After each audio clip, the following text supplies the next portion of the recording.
جن ساتھیوں کو عذر نہیں ہے وہ ساتھی ٹیپ لگا کر نہ بیٹھیں. بچے پیچھے بیٹھ جاؤ، بیٹا پیچھے بیٹھ جاؤ. مجلس کے آداب ہیں، انشاءاللہ مجمع آتا رہے گا. بڑے حضرات آگے آ جاؤ.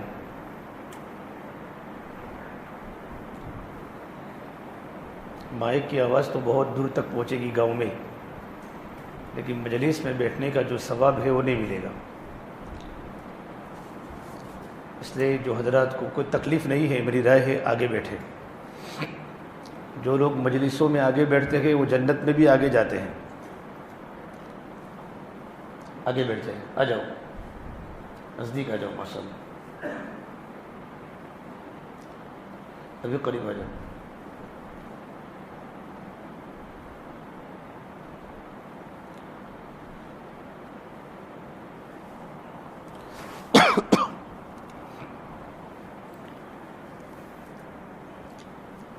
بسم اللہ الرحمن الرحیم. الحمد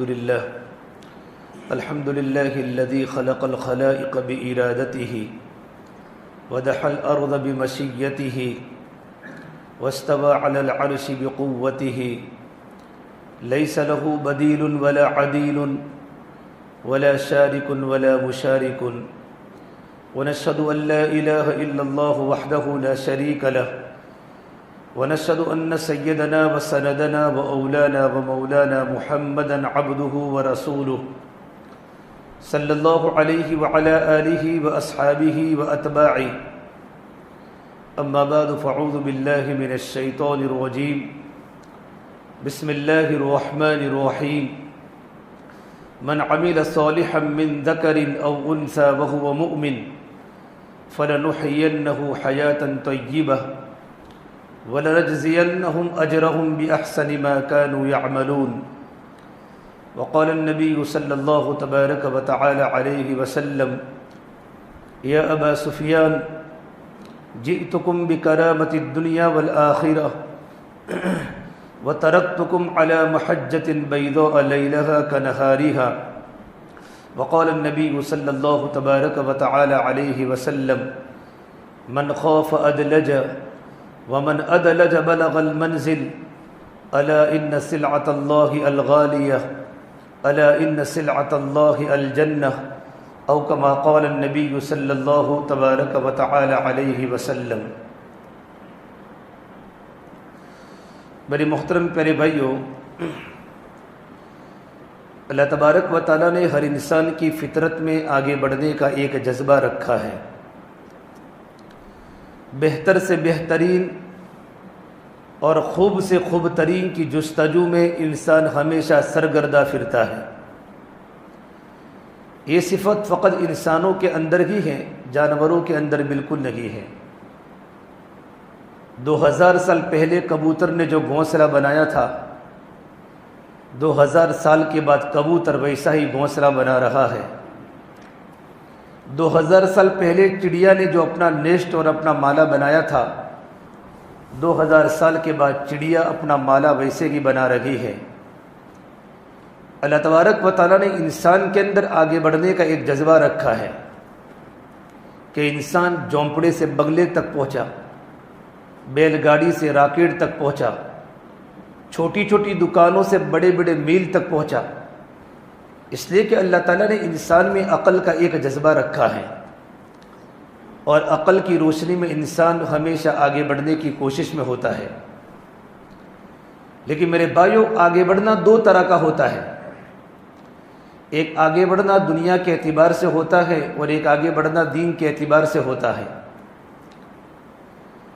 دنیا کے اعتبار سے آگے بڑھنا، اس کی کوئی نہ قرآن کریم میں ترغیب ہے نہ حدیث پاک میں ترغیب ہے. بلکہ ایک بار حسن بصری رحمۃ اللہ علیہ سے کسی نے پوچھا، حسن بصری بہت بڑے ہمارے بزرگوں میں ہے، اولیاء میں ہے، کہ حضرت میں چاہتا ہوں کہ میری دنیا بھی بنے، میری آخرت بھی بنے. دنیا بھی بنے، آخرت بھی بنے، اس کا عمل کیا ہے؟ تو حسن بصری رحمۃ اللہ علیہ نے بڑا عجیب آسان انداز میں جواب دیا کہ بھائی دنیا کے لیے اتنی محنت کرو جتنا تم کو دنیا میں رہنا ہے، اور آخرت کے لیے اتنی محنت کرو جتنا تم کو آخرت میں رہنا ہے۔ اور میرے آقا صلی اللہ تبارک و تعالی علیہ وسلم نے اس امت کی عمریں بتائی، اعمار امتی بین 60 و 70، کہ میری امت کی عمریں کتنی ہیں؟ تو میرے نبی نے فرمایا میری امت کی عمریں 60 و 70 کے درمیان ہے۔ وقلیل ما تجاوز عن ذلک، کہ بہت ہی کم لوگ ہیں جو 70 سے اوپر چلے جاتے ہیں، لیکن اولاد اگر دیندار نہیں ہے، فرما بردار نہیں ہے، تو بڑھاپے کا ایک ایک دن گزرنا بہت مشکل ہو جاتا ہے، اور بڑھاپے کی ایک ایک گھڑی مشکل ہو جاتی ہے۔ تو اللہ تعالیٰ نے مختصر جو زندگی عطا فرمائی ہے، اس زندگی میں ہمیں دین کے اعتبار سے آگے بڑھنا ہے۔ قرآن کریم میں اللہ تبارک و تعالیٰ نے جگہ جگہ پر ترغیب دی ہے، وسارعوا، دوڑو، وسابقوا، آگے بڑھو، وسارعوا الی مغفرۃ من ربکم وجنۃ عرضها السماوات والارض اعدت للمتقین، کہ دوڑو اپنے رب کی طرف، اور ایسی مغفرت کی طرف، اور ایسی جنت کی طرف جس کی چوڑائی آسمان و زمین کے برابر ہے۔ اور میرے آقا صلی اللہ تبارک و تعالی علیہ وسلم نے فرمایا، بخاری شریف جلد ثانی کی روایت ہے، بادروا بالاعمال الصالحہ، کہ نیک اعمال کے کرنے میں جلدی کرو، زندگی اور موت کا کوئی بھروسہ نہیں ہے، نیک اعمال کے کرنے میں جلدی کرو۔ تکون فتن کقطع اللیل المظلم، ان قریب زمینوں پر اتنے خطرناک فتنے آنے والے ہیں، اندھیری راتوں کی طرح۔ آپ نے دیکھا مغرب کی نماز کے بعد اندھیرا تھوڑا ہوتا ہے، پھر اندھیرا بڑھ جاتا ہے، پھر پوری رات اندھیری ہو جاتی ہے، کہ اندھیرے میں انسان کو پتہ نہیں چلتا کہ زمین پر کیا گرا ہے۔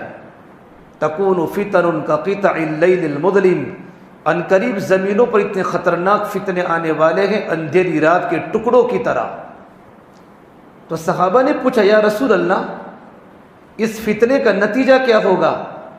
تو میرے نبی نے فرمایا، انسان صبح کے وقت مومن ہوگا، شام کے وقت کافر ہوگا، شام کے وقت مومن ہوگا، صبح کے وقت کافر ہوگا۔ صحابہ کرام رضی اللہ تعالیٰ عنہ مجمعین نے یہ بات پوچھی، یا رسول اللہ، یہ کیسے ہو سکتا ہے کہ انسان صبح کے وقت مومن ہو اور شام کے وقت کفر میں چلا جائے، اور شام کے وقت رات کو گھر پر ایمان کی حالت میں سوجا ہو، اور سب صبح جب بیدار ہوئے تو اس کی زندگی سے ایمان نکل جاوے؟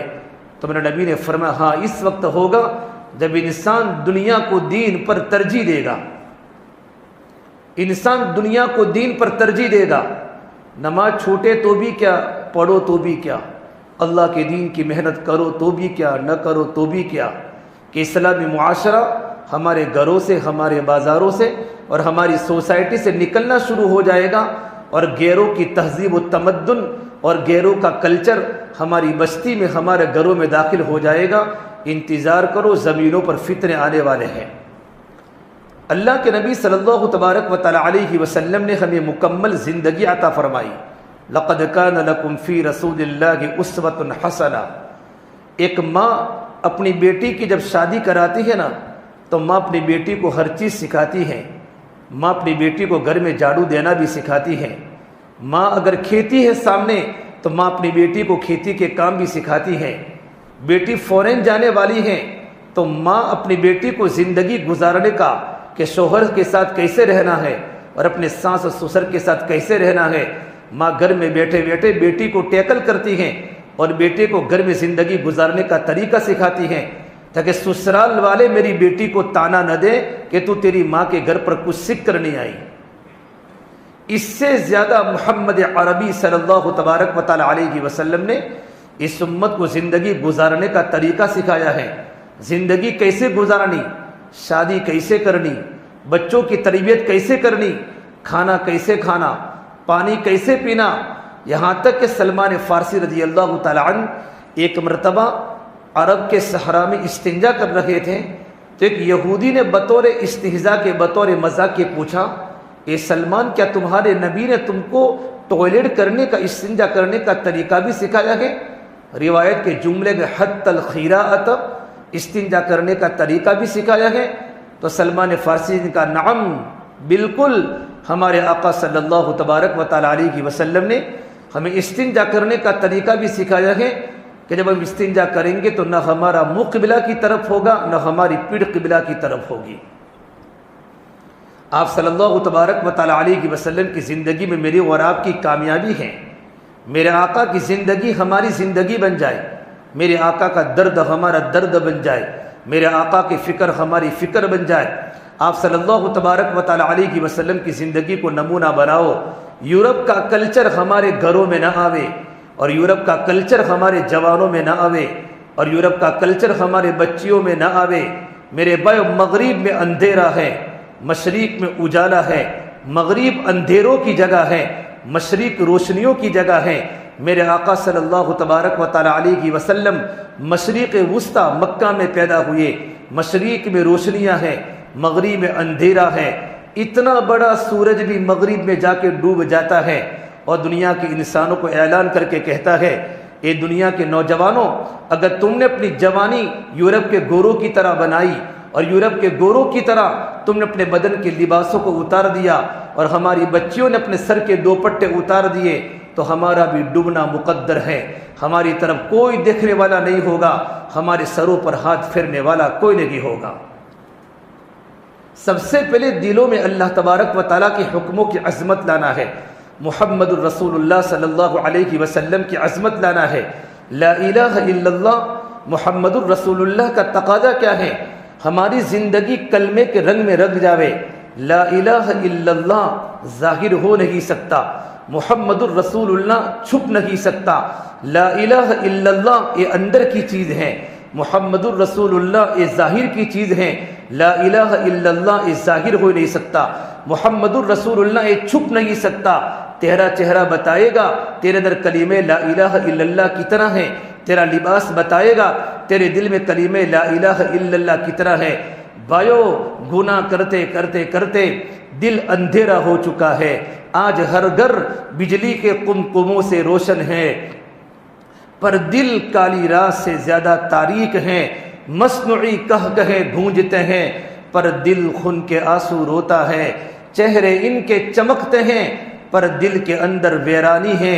لباس ہمارے زرق برق ہیں، پر دل کے اندر خاک آلود ہیں۔ اوپر تو رنگوں کی بہار ہے، اندر تو ویرانوں کے راج ہیں۔ اوپر تو خوشیوں کے سامان ہیں، اندر تو بربادیوں کے گیت ہیں۔ اوپر سے خوشحال، اندر سے بدحال، یہ کیا ہو رہا ہے؟ دل اللہ کی محبت سے خالی ہو چکا ہے، دل اللہ کے نبی کی محبت سے خالی ہو چکا ہے۔ عطا اللہ شاہ بخاری فرمایا کرتے تھے، اے ہندوستان والو، میں نے تمہیں قرآن کریم کو اتنا سنایا کہ میں سرسر کو سناتا تو صبا بن جاتی، پہاڑوں کو سناتا تو موم ہو جاتے، میں سمندروں کو سناتا ان کی طغیانی رک جاتی، میں دریاؤں کو سناتا ان کے طوفان تھم جاتے۔ پتہ نہیں تم کس چیز سے بنے ہو، کیا تمہارے سینوں میں دل نہیں ہے؟ پتھر بھی خدا کے خوف سے روتا ہے، اور پتھروں کے اندر بھی چشمے جاری ہو جاتے ہیں۔ میرے بھائیوں، راتوں کے اندھیروں میں گناہ کرتے کرتے اور نیٹوں پر غلط چیزوں کو دیکھتے دیکھتے میرا اور آپ کا دل اندھیرا ہو چکا ہے۔ دل اندھیروں کا پہاڑ بن چکا ہے، دل کی رگ رگ میں اندھیرا ہے۔ میرے بھائیوں، اٹھتی جوانیاں مت دیکھو، اٹھتے جنازے دیکھو، شادی کی بارات مت دیکھو، موت کے ماتم دیکھو۔ ہم سب کو مرنا ہے، اور ہم سب کو قبر میں جانا ہے، اور اللہ کے سامنے کھڑا ہونا ہے۔ ہمارے دلوں کو بنانے کی ضرورت ہے۔ جب دل بدل جاتے ہیں تو چہرے بھی بدل جاتے ہیں، جب دل بدل جاتے ہیں تو چہرے بھی بدل جاتے ہیں۔ میرے آقا صلی اللہ تبارک و تعالی علیہ وسلم نے اپنی محنت کا میدان صحابہ کرام کا دل بنایا، اپنی محنت کا میدان صحابیات کا دل بنایا، اور آپ صلی اللہ تبارک و تعالی علیہ وسلم نے صحابہ کے دلوں سے دنیا کی محبت کو نکالا، دنیا کے غموں کو نکالا، دنیا کی فکروں کو نکالا، اور آخرت کو اتنا بڑا کہ تمام کے تمام صحابہ آخرت والے بن چکے تھے، اور صحابہ کے چھوٹے چھوٹے بچے امت کے غم میں روتے تھے۔ اور صحابہ کرام کا مقولہ ہے انما ہممنا الآخرہ لیست ہممنا الدنیا، ہمارے عزائم آخرت ہیں، ہمارے عزائم اللہ تبارک و تعالیٰ کا تعلق ہے، اپنی موت کی فکر ہے، ہمارے عزائم دنیا نہیں ہے۔ بھائی دنیا تو فانی ہے، یہی تجھ کو دھن ہے، رہو سب سے اعلیٰ، ہو زینت نرالی، ہو فیشن نرالا، جیاں کرتا گے یوں ہی کیا مرنے والا، تجھے حسن ظاہر نے دھوکے میں ڈالا، تجھے پہلے بچپن نے برسوں کھلایا، جوانی نے پھر تجھ کو مجنوں بنایا، بوڑھاپے نے پھر آ کے کیا کیا ستایا، اجل تیرا کر دے گی بالکل صفایا، جگہ جی لگانے کی دنیا نہیں ہے، یہ عبرت کی جاہ تماشا نہیں ہے۔ میرے بھائیو، یہاں کے سکھ تھوڑے ہیں، یہاں کے دکھ زیادہ ہیں، یہاں کی مسکراہٹیں تھوڑی ہیں، یہاں کا رونا زیادہ ہے، یہاں کا ہنسنا تھوڑا ہے، یہاں کا رونا زیادہ ہے، یہاں کی آبادی کم ہے، یہاں کی ویرانی زیادہ ہے۔ دنیا میرے اللہ نے قرآن میں کہا دنیا تو کھیل کود ہے اور دنیا تو دھوکے کا سامان ہے، اصل زندگی آخرت کی زندگی ہے۔ وَإِنَّ الْآخِرَةَ لَهِيَ الْحَيَوَانُ لَوْ كَانُوا يَعْلَمُونَ، زندگی اصل زندگی آخرت کی ہے۔ کیا آپ کو پتہ نہیں لاک ڈاؤن میں کتنے نوجوان بچوں کے جنازے اٹھے ہیں کہ ان کے بچوں نے عید کے دن اپنے ماں باپ کو دیکھ نہ سکے، اور بوڑھے ماں باپ نے اپنے جوان بچوں کو جنازے کندھے رکھنے کا موقع نہیں ملا، ان کو سیدھے قبرستان میں لے جایا گیا اور قبر کی مٹی کے حوالے کر دیا گیا۔ میرے نبی نے فرمایا عقل مند انسان وہ ہے جو اپنے نفس کا محاسبہ کرتا رہے اور موت سے پہلے موت کی تیاری کرتا رہے۔ الکیس من دان نفسہ وعمل لما بعد الموت، عقل مند انسان وہ ہے، کلیور انسان وہ ہے کہ جو اپنے نفس کا محاسبہ کرے، میری جوانی کہاں جا رہی ہے۔ ایسا تو نہیں ہے میں رات کے اندھیروں میں کیا کیا دیکھتا ہوں، میں رات کے اندھیروں میں کیا کیا دیکھتا ہوں۔ جو انسان رات کی خلوتوں میں گناہ کرتا ہے، جب صبح میں اٹھتا ہے اللہ تعالیٰ مخلوق کے دل میں اس کی نفرت کو ڈال دیتا ہے۔ ابو درداء رضی اللہ تعالیٰ عنہ نے ایک مرتبہ اپنے شاگردوں کو، اسٹوڈنٹ کو فرمایا، اے میرے اسٹوڈنٹ کی جماعت، میرے طلبہ کی جماعت، تم ایسے کوئی کام مت کیا کرو کہ لوگ تم سے نفرت کرنے لگے۔ تو شاگردوں نے کہا حضرت ہم تو کوئی ایسا کام نہیں کرتے کہ لوگ ہم سے نفرت کرے۔ تو یہ فرما جب انسان رات کو تنہائی میں بستروں پر گناہ کرتا ہے، تنہائی میں بستروں پر گناہ کرتا ہے، اس وقت گناہوں کے کوئی آنات نہیں تھے، نہ نیٹ کا زمانہ تھا، نہ موبائل کا زمانہ تھا، نہ ویڈیو کا زمانہ تھا، نہ انٹرنیٹ سیٹ لائن کا زمانہ تھا، وہ تو دور صحابہ تھا۔ اس وقت یہ بات فرمائی جب کوئی انسان رات کو تنہائی میں بستروں پر گناہ کرتا ہے، جب صبح میں اٹھتا ہے تو اللہ تبارک و تعالیٰ اس کے دوستوں کے دلوں میں اور بستی کے بڑے بڑے بزرگوں اور علماء کے دلوں میں اور سوسائٹی کے بڑوں کے دل میں اللہ تعالیٰ اس کی نفرت کو ڈال دیتا ہے۔ خلوتوں کے گناہ موت کے وقت تک کلمے کو سلب کرتے ہیں۔ یہ خلوت کے گناہ جوان بھی کرتے ہیں، خلوت کے گناہ بوڑھے بھی کرتے ہیں۔ بد نظری جوانوں کے اندر بھی آ چکی ہے اور بوڑھوں کے اندر بھی آ چکی ہے۔ یہ بد نظری اتنی خطرناک چیز ہے، انسان جوانی میں اس کو قابو میں نہیں لاتا تو یہ بیماری موت تک رہتی ہے۔ کتنے بوڑھے بالکل بیمار ہیں لیکن وہ عادت سے مجبور ہیں۔ مولانا اشرف علی تھانوی علیہ رحمہ فرماتے ہیں ایک میرے مرید میری خدمت میں آئے، حالانکہ بہت سی باتوں کے اندر متقی تھے، صف اولیٰ کے پابند تھے، اللہ کے دین کی محنت کے داعی تھے، بزرگوں کی صحبت یافتہ تھے، راتوں کو رونے والے تھے، لیکن فرماتے حضرت سارے کے سارے کام ہو رہے ہیں، ایک گناہ میں آپ کے سامنے پیش کرتا ہوں، 70 سال کی عمر ہو چکی ہے لیکن تب بھی میری نگاہ شہوت کی طرح لڑکیوں کی طرف جا رہی ہے۔ اللہ سے ڈرو میرے بھائیو، اللہ ہمیں برابر دیکھ رہا ہے۔ ان ربک لبالمرصاد، تیرا رب تجھے گھات لگا کر دیکھ رہا ہے۔ مرصاد عربی میں بولتے ہیں جیسے شکاری جب شکار کو کرتا ہے تو شکار کے کرتے وقت اس کی پلک بھی نہیں جھپکتی، اس کی کیفیت کو عربی میں مرصاد کہا جاتا ہے۔ میرا اللہ اپنے بندوں کو اس سے بھی زیادہ برابر دیکھ رہا ہے۔ بندہ تو رات میں کیا کرتا ہے، تو دین میں کیا کرتا ہے؟ یعلم خائنۃ الاعین وما تخفی الصدور، اللہ تعالیٰ آنکھوں کی خیانت کو جانتا ہے۔ تو نے نظر کہاں کہاں لگائی، تیری نظر نے کہاں کہاں خطا کی، تو محلوں میں گزرا تو نے کہاں دیکھا، اور دیکھنے کے بعد تیرے دل میں جو شہوت کا طوفان اٹھا ہے، گناہ کا طوفان جو تیرے دل میں اٹھا ہے، اس کو اللہ تبارک و تعالیٰ برابر دیکھ رہا ہے۔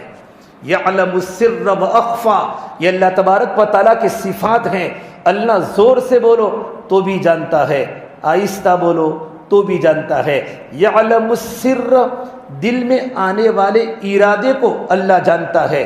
واخفا، علامہ آلوسی تفسیر فرماتے ہیں ابھی تک تمہارے دل میں کوئی ارادہ نہیں آیا، تمہارے دل میں آنے والے ارادے کو میرا اللہ آسمانوں پر جانتا ہے۔ اس اللہ کی عظمت کو دل میں بٹھانا، اس اللہ کے یقین کو دل میں بٹھانا، اس لقمان حکیم نے اپنے بیٹے کو نصیحت فرمائی، میرے پیارے بیٹے، یا بنی انہا ان تک مثقال حبۃ من خردل فتکن فی صخرہ او فی السماوات او فی الارض یأتی بہا اللہ، میرے بیٹے اگر تو کوئی نیکی کرے یا تو کوئی گناہ کرے، پہاڑوں کی چٹانوں پر کرے کوئی نہیں دیکھتا، آسمان کے کناروں پر کرے یا زمین کے تہخانوں میں کرے، اللہ اس کو ظاہر کر کے رہے گا۔ یأتی بہا اللہ، چھپے ہوئے گناہ بھی ایک دن ظاہر ہو جاتے ہیں۔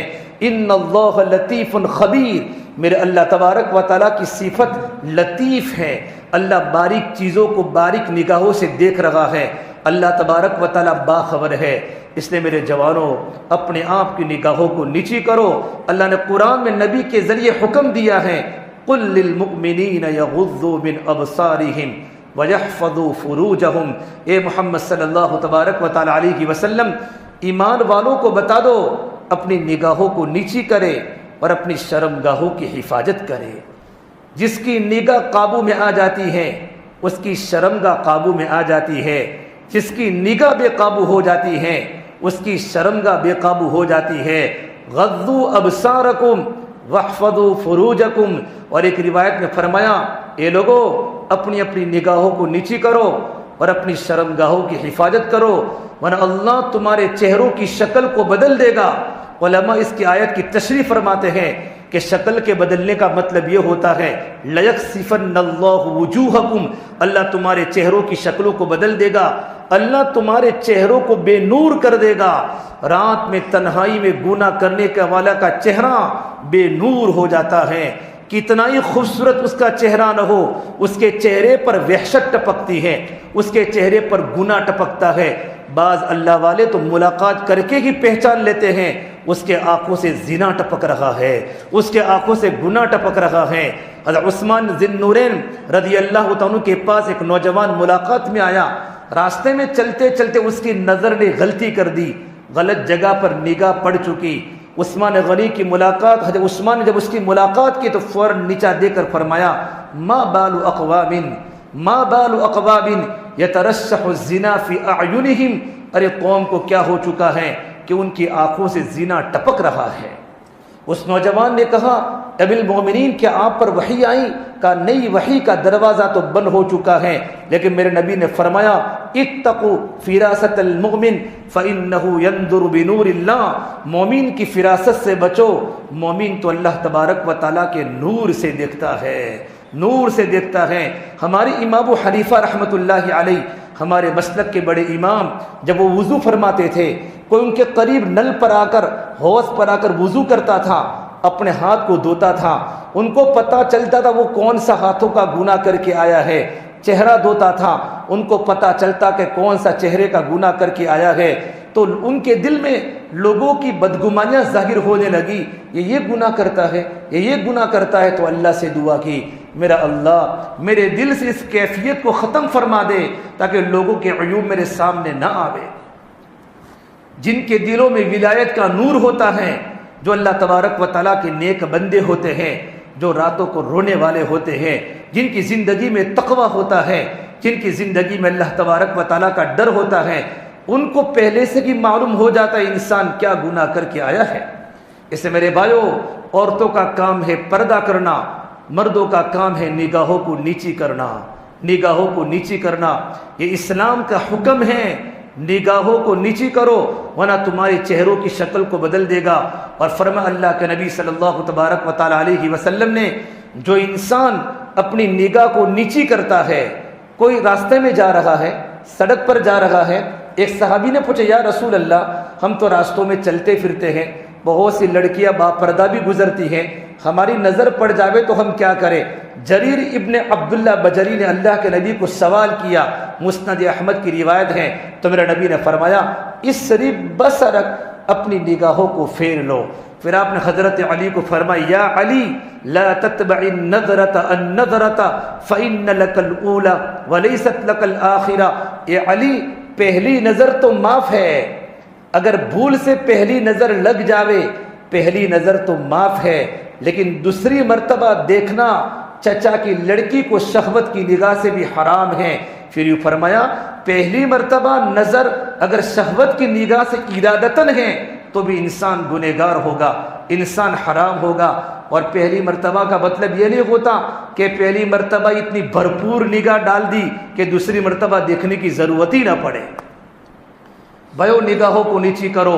میرے نبی نے فرمایا جو انسان اپنی نظروں کو جھکاتا ہے، اپنی نگاہوں کو نیچی کرتا ہے، جتنی مرتبہ نگاہ کو نیچے کیا ہے آدمی کا دل ٹوٹتا ہے، چونکہ اللہ نے مردوں کی دل میں عورت کی خوشبو رکھی ہے۔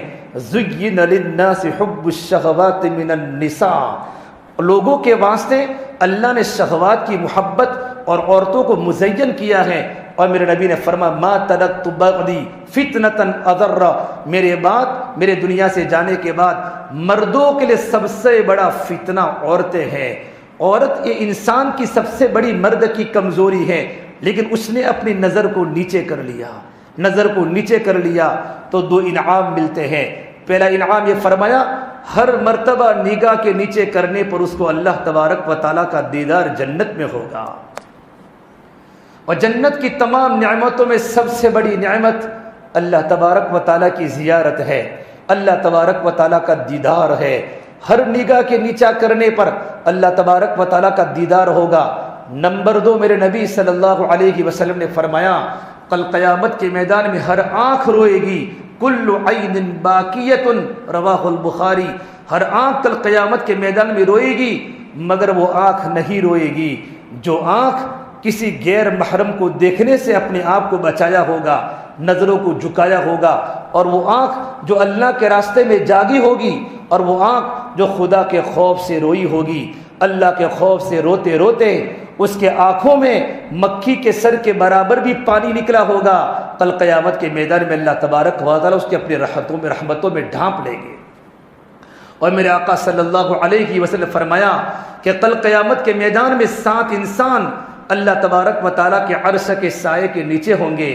اس میں ایک وہ انسان بھی ہوگا جس کو کسی لڑکی نے میسیج کیا، لڑکی نے کسی چیٹنگ کی، اس کو اپنی طرف گناہوں کی دعوت دی، چاروں طرف گناہوں کا بازار ہے، کمرے میں موبائل پر بیٹھا بیٹھا چیٹنگ کر رہا ہے، وہ اس کو بلا رہی ہے، وہ اس کو دعوت دے رہی ہے، لیکن وہ یوں کہے انی اخاف اللہ، میرے دل میں اللہ کا ڈر ہے، میں کیسے گناہ کر سکتا ہوں۔ اللہ تبارک و تعالیٰ اسے نوجوان کو کل قیامت کے میدان میں عرش کے سائے کے نیچے رکھیں گے، جہاں اللہ کے عرش کے سائے کے سوا کوئی سایہ نہیں ہوگا۔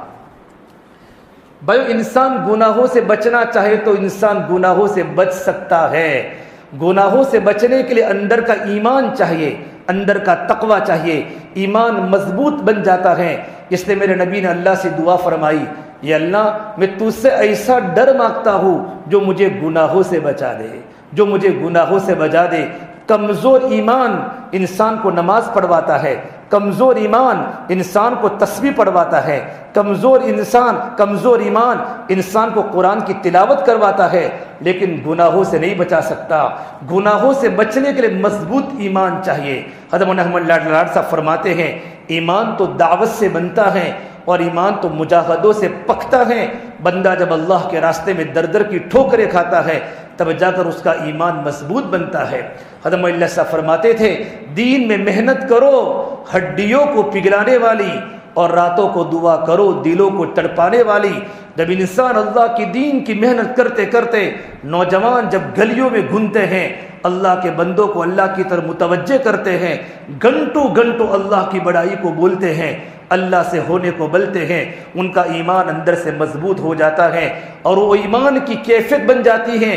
بھرپور جوانی میں وہ نوجوان جب شیرپورہ کی اور بروج کی مارکیٹ میں گزرتا ہے، اپنی نظروں کو جھکا جھکا کر چلتا ہے، تو بازار کی ایک ایک چیز نظریں اٹھا کر کہتی ہے، یہ کون عاشق رسول جا رہا ہے، یہ کون نبی کا غلام جا رہا ہے، نظروں کو جھکا جھکا کے جا رہا ہے۔ ایسے نوجوانوں کی ہمیں ضرورت ہے جن کے دلوں میں ایسا ایمان ہو، ان کی نگاہیں جھکی ہوئی ہو اور وہ راتوں کو اللہ کے سامنے تڑپ رہے ہو۔ تتجافى جنوبهم عن المضاجع يدعون ربهم خوفا وطمعا۔ کہاں گئے وہ نوجوان جن کے پہلو بستروں سے جدا رہتے ہیں؟ ان کو بستر بھی کٹتا ہے جب رات کو 4 یا 3 بج جاتے ہیں۔ نوجوان بستر کو چھوڑ کے اٹھ جاتا ہے، گرمی کے موسم میں وضو کرتا ہے، ٹھنڈی کے موسم میں وضو کرتا ہے، اللہ کے سامنے مناجات کرتا ہے۔ صحابہ کے چھوٹے چھوٹے بچے امت کے غم میں روتے تھے، ان کا گھر کا ماحول دینداری والا تھا۔ عشاء کے بعد جلدی سو جانا اور صبح میں جلدی اٹھ جانا، یہ صالحین کا طریقہ ہے، یہ انبیاء علیہ السلام کا طریقہ ہے، یہ اللہ والوں کا طریقہ ہے، یہ صالحین کا طریقہ ہے۔ اس لیے میرے بھائیوں، اللہ کے سامنے رونے کی عادت ڈالو۔ دنیا میں حالات عجیب ہے، ہر جگہ خون ہی خون ہے، ہر جگہ آگ ہی آگ ہے، ہر جگہ فتنے ہی فتنے ہیں۔ ایسے خطرناک ماحول میں اپنے ایمان کو مضبوط کرنا اور اپنے معاشرے کو مضبوط کرنا اور اپنی جوانی کو پاک دامن بنانا یہ بہت ضروری ہے۔ میرے آقا صلی اللہ تبارک و تعالی علیہ وسلم نے فرمایا، اے لوگو، تم 2 باتوں کی مجھے ضمانت دے دو، 2 باتوں کی ذمہ داری دے دو، میں تم کو جنت کی ضمانت دیتا ہوں۔ ایک وہ چیز جو 2 جبڑوں کے درمیان ہے، زبان، اس کی تم حفاظت کر لو، میں تمہیں جنت کی گارنٹی دیتا ہوں۔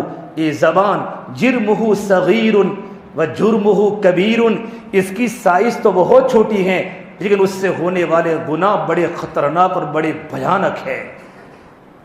میرے بھائیو، یہ زبان پھول بھی ہے اور یہ زہر بھی ہے، یہ شہد بھی ہے اور یہ تریاق بھی ہے، یہ محبت بھی ہے اور یہ نفرت بھی ہے۔ جب محبت کے ساتھ چلتی ہیں، پورا خاندان آباد ہو جاتا ہے، گھر آباد ہو جاتے ہیں، میاں بیوی کا گھر جنت کا نمونہ بن جاتا ہے۔ یہ زبان جب کڑوی بن جاتی ہے، یہ زبان جب سخت بن جاتی ہے، تو سنگ مرمر کے مکان بھی کانٹے دار صحرا بن جاتے ہیں اور گھروں میں رونے کی آوازیں شروع ہو جاتی ہیں۔ زبان کی حفاظت کرو۔ ایک صحابی عقبہ ابن عامر رضی اللہ تعالیٰ عنہ عشاء کی نماز پڑھ کے اپنے گھر سے مسجد سے نکلے، میرے نبی کی ملاقات ہوئی۔ آپ صلی اللہ تبارک و تعالی علیہ وسلم نے عقبہ ابن عامر کا ہاتھ پکڑا تو عقبہ نے پوچھا، یا رسول اللہ، من نجات کس میں ہے؟ میں چاہتا ہوں کہ میں کامیاب ہو جاؤں۔ تو میرے آقا نے 3 باتیں بتائی، عقبہ یہ 3 باتوں کو اپنی زندگی میں لا لے، اللہ تجھے دنیا کے اندر بھی کامیاب کرے گا اور آخرت کے اندر بھی کامیاب کرے گا۔ سب سے پہلی بات بتائی، املک علیک لسانک، اپنی زبان کو قابو میں رکھو، اپنی زبان کو قابو میں رکھو۔ معاشرے میں جو 73 برتر جو معاشرہ ٹوٹا ہے، یہ زبان کے غلط بول سے بنا ہے، زبان کے غلط جملوں سے معاشرہ ٹوٹتا ہے، مسجد و جماعتیں ٹوٹتی ہیں، ساتھی ٹوٹ جاتے ہیں، تلواروں کے زخم ختم ہو جاتے ہیں، زبان کے لگائے ہوئے زخم کبھی ختم نہیں ہوتے۔ اس سے میرے بھائیو، محبت سے بات کرنا سیکھو۔ محبت تو پتھروں کو بھی پھول بنا دیتی ہے۔ یہ اخلاق آپ صلی اللہ تبارک و تعالی علیہ وسلم میں دیکھو، اخلاق کتنی بڑی چیز ہے، اور اخلاق میں سب سے بڑی چیز زبان، برداشت کرنا، صبر کرنا، برداشت کرنا۔ میرے آقا صلی اللہ تبارک و تعالی علیہ وسلم پر یہ آیت نازل ہوئی، یا ایھا المزمل قم اللیل الا قلیلا نصفہ او انقص منہ قلیلا۔ یہ آیت نازل ہونے کے بعد یہ مکی دور کی شروع کی آیات ہیں۔ آپ صلی اللہ علیہ وسلم اور صحابہ پوری رات اللہ کے سامنے نماز پڑھتے تھے، دیکھو عبادات میں کثرت مطلوب نہیں ہے، عبادات میں اعتدال مطلوب ہے۔ میرے آقا صلی اللہ علیہ وسلم جب لمبی لمبی نفلیں پڑھنے لگے پوری پوری رات، تو اللہ نے میرے نبی کو روکا، طٰہٰ ما انزلنا علیک القرآن لتشقى الا تذکرۃ لمن یخشیٰ۔ طٰہٰ علامہ آلوسی فرماتے ہیں، ایک روایت کے مطابق اللہ کے نبی کا نام ہے۔ ما انزلنا علیک القرآن لتشقى، ہم نے آپ پر قرآن کریم کو اس لیے نازل نہیں کیا کہ آپ مشقت میں پڑ جاوے، لمبی لمبی نفلیں پڑھتے رہے۔ عبادات میں میرے نبی آگے بڑھے تو اللہ نے میرے نبی کو روکا۔ تبلیغ میں میرے نبی اتنے آگے بڑھے کہ اپنی جان کی بھی فکر نہ ہوئی، اپنی جان کی بھی فکر نہ ہوئی، تو اللہ نے میرے نبی پر بریک لگا کر یوں کہا، فلا تذهب نفسك علیہم حسرات، اے نبی تیرے آنسو ہمیں دیکھے نہیں جاتے، اے نبی تیرا تڑپنا ہمیں دیکھا نہیں جاتا، نبی تیرا رونا ہمیں دیکھا نہیں جاتا، کہیں تو پچھتا پچھتا کر اپنی جان کو ہلاکت میں نہ ڈال دے، لعلک باخع نفسک الا یکونوا مؤمنین، نبی جی ان کے ایمان کے قبول نہ کرنے کی بنیاد پر کہیں تو اپنی جان کو ہلاکت میں نہ ڈال دے۔ قرآن کریم میں 121 آیات میرے نبی کی تبلیغ کی تسلی کے بارے میں اتری ہے۔ حضرت منیب ازہری فرماتے ہیں، میں نے اللہ کے نبی صلی اللہ تبارک و تعالیٰ علیہ وسلم کو زمانے جاہلیت میں میرے نبی کو میں نے دیکھا، اب اللہ کے بندوں کو اللہ کے دین کی دعوت دینے جا رہے ہیں۔ ابھی بھی مغرب کی نماز کے بعد شیرپورہ میں ایک گھر پر کھانے گیا، کتنے نوجوانوں کو دکانوں پر بیٹھتے ہوئے دیکھا، وہ نوجوان مسجدوں میں نہیں دکھے۔ بھائیو، یہ تبلیغ کی محنت ایک مؤثر محنت ہے، اے میرے نبی کا خون کا پسینہ ہے، اے میرے نبی کی تڑپ ہے، اے میرے نبی کی بے قراری ہے۔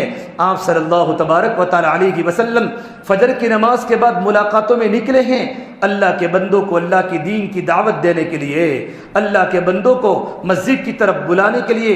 ایک انسان آیا، اللہ کے نبی کے چہرے پر تھوکا، فَمِنْهُمْ مَنْ تَفَلَ فِي وَجْهِهِ، میرے نبی کے چہرے پر تھوکا۔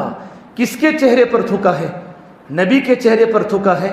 اللہ نے قرآن میں نبی کے چہرے کی قسم کھائی ہے، وَالضُّحَىٰ، تیرے روشن چہرے کی قسم، وَاللَّيْلِ إِذَا سَجَىٰ، تیری سیاہ زلفوں کی قسم، مَا وَدَّعَكَ رَبُّكَ وَمَا قَلَىٰ، تیرا رب تجھے کیسے چھوڑ سکتا ہے، وَلَلْآخِرَةُ خَيْرٌ لَكَ مِنَ الْأُولَىٰ، نبی جی آخرت دنیا سے بہتر ہے، وَلَسَوْفَ يُعْطِيكَ رَبُّكَ فَتَرْضَىٰ، اے نبی جی اللہ تبارک و تعالیٰ آپ کی قربانیوں کی وجہ سے اور آپ کی عبادات کی وجہ سے اللہ آپ کو اتنا دینے والا ہے، اتنا دینے والا ہے کہ نبی جی آپ راضی ہو جائیں گے۔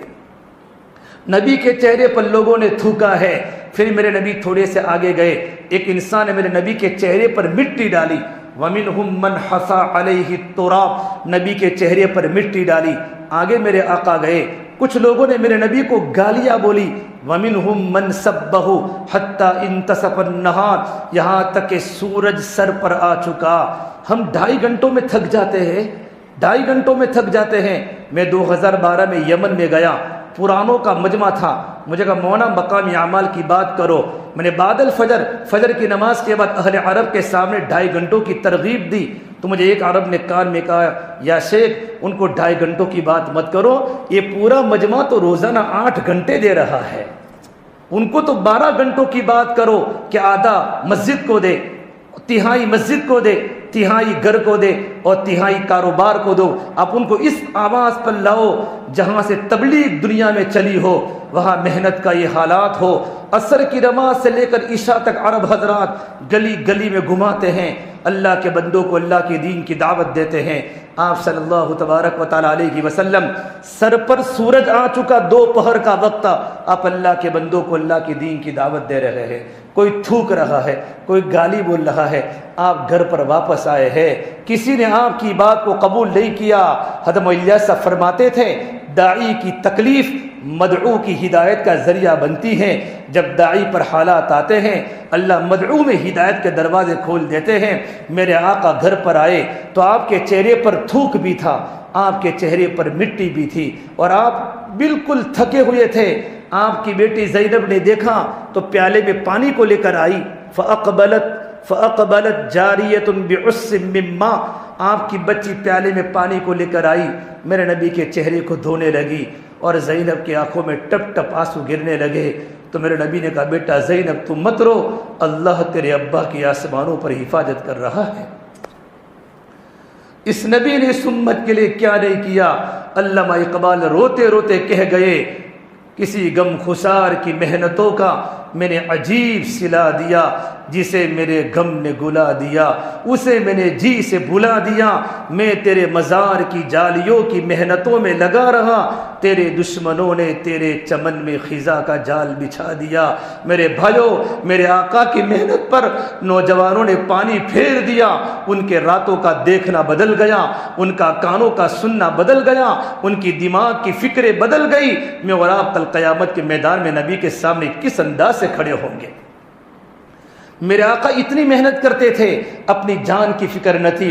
میرے نبی کو اللہ نے روکا، نبی تبلیغ تو کر لیکن اتنی نہ کر کہ تو اپنے آپ کو ہلاکت میں ڈالے۔ لیکن جب اخلاق کی باری آئی، اخلاق کی باری آئی، برداشت کرنے کی باری آئی، تو پہلے تو میرے اللہ نے نبی کی اخلاق کی قسم کھائی، نون والقلم وما یسطرون ما انت بنعمت ربک بمجنون وان لک لاجرا غیر ممنون وانک لعلی خلق عظیم۔ اس نون کی قسم اور اس قلم کی قسم، جو قلم لکھتا ہے، نبی پاگل نہیں ہے، مجنون نہیں ہے، نبی تیرے اخلاق عظیمہ کی قسم، وَإِنَّكَ لَعَلَىٰ خُلُقٍ عَظِيمٍ۔ لَعَلَىٰ یہ لفظ بتاتا ہے کہ نبی میں کتنا صبر تھا، نبی کے اخلاق کتنے اونچے تھے۔ میرا اللہ قرآن میں نبی کی قسم اٹھاتا ہے اخلاق کی، نبی تیرے اخلاق کی قسم، شاباشی دے رہا ہے نبی، شاباش تیرے اخلاق کی قسم۔ لیکن اخلاق کی کم کرنے کی بات نہیں کی، بلکہ اور کہا آگے بڑھ، دین کا کام کرنا ہے۔ وَاخْفِضْ جناحک لمن اتبعک من المؤمنین۔ نبی جی اپنے پروں کو جھکا دے، اپنے پروں کو جھکا دے ایمان والوں کے سامنے۔ کوئی گالی بولے صبر کر، صبر کر، صبر کر، صبر کر۔ کبھی کسی کے کانٹے کا جواب کانٹے سے مت دے، کانٹوں کا جواب پھول سے دے۔ لوگ گالیاں بولے صبر کر، بھائیو پر تو پرندوں کے ہوتے ہیں نا، پر تو انسانوں کے نہیں ہوتے۔ نبی اپنے پروں کو جھکا دے، ایمان والوں کے سامنے جھک جا۔ جب پرندہ زخمی ہوتا ہے، جب پرندہ زخمی ہوتا ہے تو پرندہ اپنے پروں کو جھکا لیتا ہے اور اپنی زبان حال سے یوں کہتا ہے، اب مجھے ذبح کر لو، اڑنے کی طاقت نہیں ہے۔ نبی اپنے آپ کو جھکا لے، اپنے آپ کو جھکا لے، زبان سے کسی کو کچھ مت کہیں، آہ کر نہ لبوں کو سی، عشق ہے دل لگی نہیں، سینے پہ تیر کھائے جا، قدم آگے بڑھائے جا، یعنی زبان حال سے کہہ دے کہ تو ستائے جا۔ نبی کوئی کچھ بھی کہے تو صبر کر، بھائیو صبر کرو، طاقتور بن جاؤ گے۔ اللہ کو جھگڑے پسند نہیں ہے، اللہ کو جھگڑے پسند نہیں ہیں۔ اور میرے نبی کو یہاں تک کہا، نبی برداشت کر، بلکہ ستانے والوں کو کہہ دے، گالیاں بولنے والوں کو کہہ دے، ادھر آ ستمگر ہنر آزمائے، تو تیر آزما ہم جگر آزمائے۔ برداشت کرنے کی حد بتائی ہے، نبی برداشت کرتے رہو، برداشت کرتے کرتے دنیا سے چلے جاؤ۔ میرے آقا صلی اللہ تبارک و تعالی علیہ وسلم نے اس امت کو کہاں سے کہاں پہنچایا ہے، تو میرے نبی نے فرمایا، میں تم دو چیزوں کی ذمہ داری لے لو، میں تم کو جنت کی ذمہ داری دیتا ہوں، ایک زبان کا کنٹرول کر دو، نمبر دو نگاہوں کو نیچی کر لو۔ وہ چیز جو دو رانوں کے درمیان ہے، یعنی شرمگاہ کی حفاظت کرو، میں تم کو جنت کی ذمہ داری دیتا ہوں۔ ایک بار آپ صلی اللہ تبارک و تعالی علیہ وسلم بیٹھے ہوئے ہیں اور جبرائیل امین حضور کی خدمت میں آئے، اور جبرائیل امین نے کہا، یا رسول اللہ، آج میں نے جنت کو بھی دیکھا اور آج میں نے جہنم کو بھی دیکھا۔ جنت کے 8 دروازے ہیں، جہنم کے 7 طبقے ہیں، ایک کا نام سقر ہے، ایک کا نام جہیم ہے، ایک کا نام سقیم ہے، ایک کا نام حاویہ ہے، ایک کا نام لظہ ہے، ایک کا نام شوا ہے۔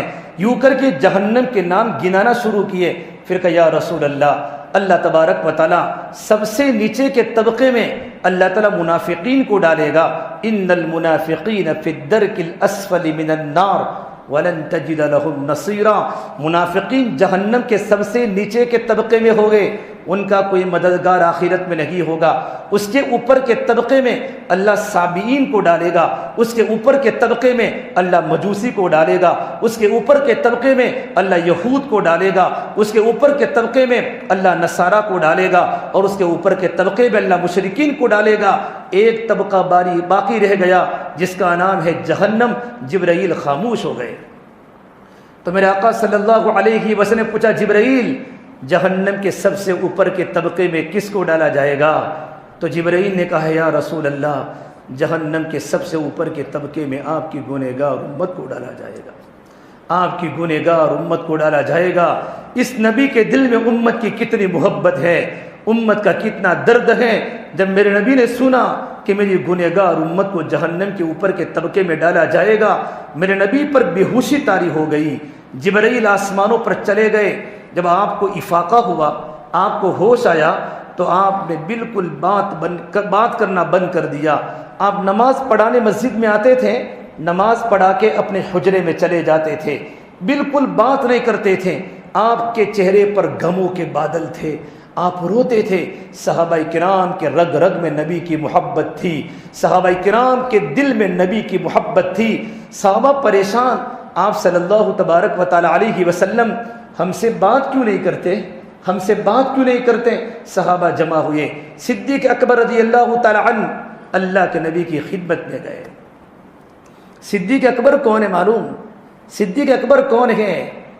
حدیث پاک میں ہے، اگر کوئی انسان زمین پر چلتی ہوئی زندہ لاش کو دیکھنا چاہے تب وہ قحافہ کے بیٹے ابو بکر کو دیکھ لے۔ زندگی میں کتنی عاجزی تھی، زندگی میں کتنا تواضع تھا۔ علامہ فخر الدین رازی نے تفسیر کبیر میں لکھا ہے کہ صدیق اکبر رضی اللہ تعالیٰ عنہ ایک مرتبہ ملک شام گئے تجارت کرنے کے لیے۔ آپ صلی اللہ تبارک و تعالی علیہ وسلم 2 سال بڑے تھے، صدیق اکبر 2 سال چھوٹے تھے۔ وہاں جانے کے بعد انہوں نے خواب دیکھا، سپنا دیکھا، تو وہاں کے راہب، وہاں کے بڑے اللہ والے کو پوچھا، اس خواب کی تعبیر کیا ہے؟ تو راہب نے پوچھا، مسمک، آپ کا نام کیا ہے؟ اسم ابو بکر، میرا نام ابو بکر ہے۔ شغل، کاروبار کیا ہے؟ کہ میں تاجر ہوں۔ من عین، کہاں سے ہو؟ کہ مکہ المکرمہ سے ہو۔ کیا آپ کی خواب کی تعبیر یہ ہے؟ آپ کے خواب کی تعبیر یہ ہے کہ محمد صلی اللہ تبارک و تعالی علیہ وسلم اللہ کے نبی بننے والے ہیں۔ انت تکون وزیرہ فی حیاتہ وتکون خلیفتہ بعد مماتہ، آپ ان کی زندگی میں ان کے وزیر بنو گے، اور اس نبی کے دنیا سے پردہ فرمانے کے بعد آپ ان کے خلیفہ بنو گے۔ ایک خواب کی تعبیر بتائی۔ ابھی میرے نبی نہیں بنے، نبوت کا دعویٰ نہیں کیا۔ آپ صلی اللہ تبارک و تعالی علیہ وسلم 40 سال میں آپ کو نبوت دی۔ صدیق اکبر فرماتے ہیں، لم یخبر احدا من الناس، میں نے خواب کی تعبیر کسی کو نہیں بتلائی، یہاں تک کہ میرے آقا صلی اللہ علیہ وسلم نے 40 سال میں نبوت کا دعویٰ کیا۔ ادعا النبوہ، آپ نے اللہ کے بندوں کو اللہ کے دین کی دعوت دی ہے، نبوت کا دعویٰ کیا ہے۔ کس کے سامنے؟ غیروں کے سامنے۔ آپ نے جب نبوت کا دعویٰ کیا، آپ کی نبوت تو پہلے سے تھی، ابھی آدم علیہ السلام پیدا نہیں ہوئے تھے، اللہ نے میرے نبی کو نبوت دے دی تھی۔ فضل اعمال میں حضرت شیخ نے لکھا ہے کہ اللہ تبارک و تعالیٰ نے سورہ یاسین کو اور سورہ قیامہ کو دنیا کے اس کائنات کے ایک پیدا کرنے کے 1000 سال پہلے آپ نے سورہ یاسین کی تلاوت فرمائی۔ اللہ تعالیٰ نے، حضرت شیخ نے حدیث لکھی ہے، سورہ یاسین اللہ نے کائنات کے پیدا کرنے کے 1000 سال پہلے پڑھی ہے۔ اللہ نے کہا، یاسین والقرآن الحکیم، یاسین قرآن کے عظمتوں کی قسم، انک لمن المرسلین، تو میرا رسول ہے۔ ابھی اللہ کے نبی پیدا بھی نہیں ہوئے، مخلوق پیدا ہی نہیں ہوئی، تب سے میرے نبی کو نبوت مل چکی تھی۔ انک، کاف مخاطب کے لیے ہے، تو میرا رسول ہے۔ لیکن میرے نبی نے نبوت کو ظاہر کیا 40 سال میں۔ راستے میں جا رہے تھے، صدیق اکبر ملے، وہ کہا، صدیق اکبر ایمان قبول کر لے، اللہ نے مجھے نبی بنایا ہے، کلمہ پڑھ لے۔ ابو صدیق نے کیا فرمایا؟ مد دلیل علی ما تدعی یا محمد، تیرے نبوت کی دلیل کیا ہے کہ تو اللہ کا نبی ہے؟ نبوت کی دلیل کیا ہے کہ تو اللہ کا نبی ہے؟ تو بر وقت میرے نبی نے فرمایا، یا ابا بکر، رؤیا التی رأیتہا بالشام، میرے نبوت کی دلیل تیرا وہ خواب ہے جو تو نے ملک شام میں دیکھا تھا اور تو نے کسی کو نہیں بتایا تھا، تو نے کسی کو نہیں بتایا تھا۔ مجمع سمجھتا نہیں میری بات، ایک علمی بات ہے، علمی بات ہے، سمجھو۔ دور بیٹھنے والے کبھی بات، میں بہت جاتا ہوں ہر جگہ پر، لیکن یہاں جس طرح مجمع بیٹھا ہے ایسا مجمع میں نے زندگی میں کبھی نہیں دیکھا۔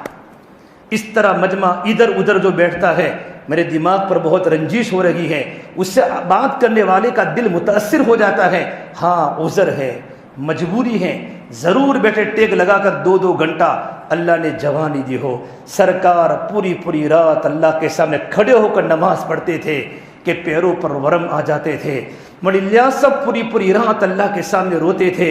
ایک نیو مسلم مرکز میں داخل ہوا جب مولانا الیاس صاحب کا انتقال ہوا، ہزاروں علماء نظام الدین میں موجود تھے، شیخ زکریا رحمۃ اللہ علیہ، مفتی اعظم مفتی کفایت اللہ صاحب، مولانا مدنی، حضرت علامہ رائے پوری، بڑے علماء موجود تھے، اور ایک نیو مسلم مرکز میں داخل ہوا اور مولوی یوسف صاحب کو یوں فرمایا، اے مولوی یوسف اپنے ابا کی پیشانی پر عطر کو خوب رگڑیو۔ میں نے اس بوڑھے میاں کو گھنٹوں اپنی پیشانی کو زمین پر رگڑتے ہوئے دیکھا۔ اللہ والوں کی قربانی کے ساتھ ہم کو دین ملا ہے، دین کی قدر کرو۔ یہ شوق کا نام، دین شوق کا نام نہیں ہے، دین تو ڈر کا نام ہے۔ شوق میں آزادی ہے، ڈر میں پابندی ہے۔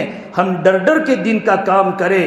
ہمارے یہاں پھولوں کے سین نہیں ہیں، ہمارے یہاں تو کانٹوں کے سین ہیں۔ یہ کام چالاکیوں کا نہیں ہے، یہ کام تو قربانیوں کا ہے، یہ کام جان بچانے کا نہیں ہے، یہ کام تو جان کھپانے کا ہے۔ صحابہ نے راہ خدا میں اپنی لاشیں بھی چلائی ہیں۔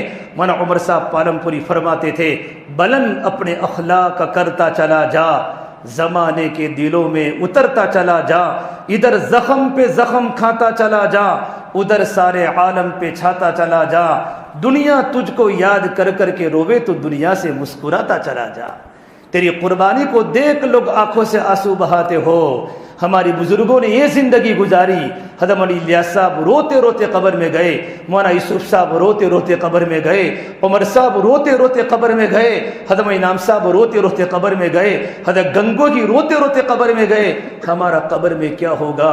زندگی دین کے پیچھے، مدارس کے پیچھے، علم کے پیچھے، علماء کرام کی ادب اور قدر کے پیچھے زندگی کی گاڑیاں گزر گئی، تب بھی اللہ کا ڈر ان کی زندگی میں موجود تھا۔ ابو بکر صدیق نے فرمایا، میرے نبی نے کہا، وہ صدیق کو فرمایا، میرے نبوت کی دلیل تیرا وہ خواب ہے جو تو نے ملک شام میں دیکھا تھا اور تو نے کسی کو نہیں بتایا تھا۔ اتنا کہنا تھا، ابو بکر صدیق کھڑے ہوئے، فاعتنقہ، میرے نبی سے معانقہ کیا، وقبل بین اعین الناس، اور اللہ کے نبی کی پیشانی پر بوسہ دیا۔ یہ ہے صدیق اکبر۔ میرے آقا ناراض ہے، بات نہیں کرتے۔ صدیق اکبر رضی اللہ تعالیٰ کے گھر پر جا کر دروازہ کھٹکھٹایا، یا رسول اللہ افتح الباب، دروازہ کھولو۔ میرے نبی نے کوئی جواب نہیں دیا، سلام کا جواب اندر آہستہ سے دیا۔ صدیق اکبر روتے واپس آ گئے۔ صحابہ کا مجمع مسجد میں رو رہا ہے، اللہ کے نبی ہم سے بات کیوں نہیں فرماتے، میرے آقا ہم سے بات کیوں نہیں فرماتے؟ پھر کہا عمر فاروق رضی اللہ تعالیٰ کو بھیجو۔ حضرت عمر فاروق حضور کی خدمت میں گئے، جا کر دروازہ کھٹکھٹایا، سلام کیا۔ میرے نبی نے دروازہ نہیں کھولا، سلام کا جواب آہستہ سے دیا۔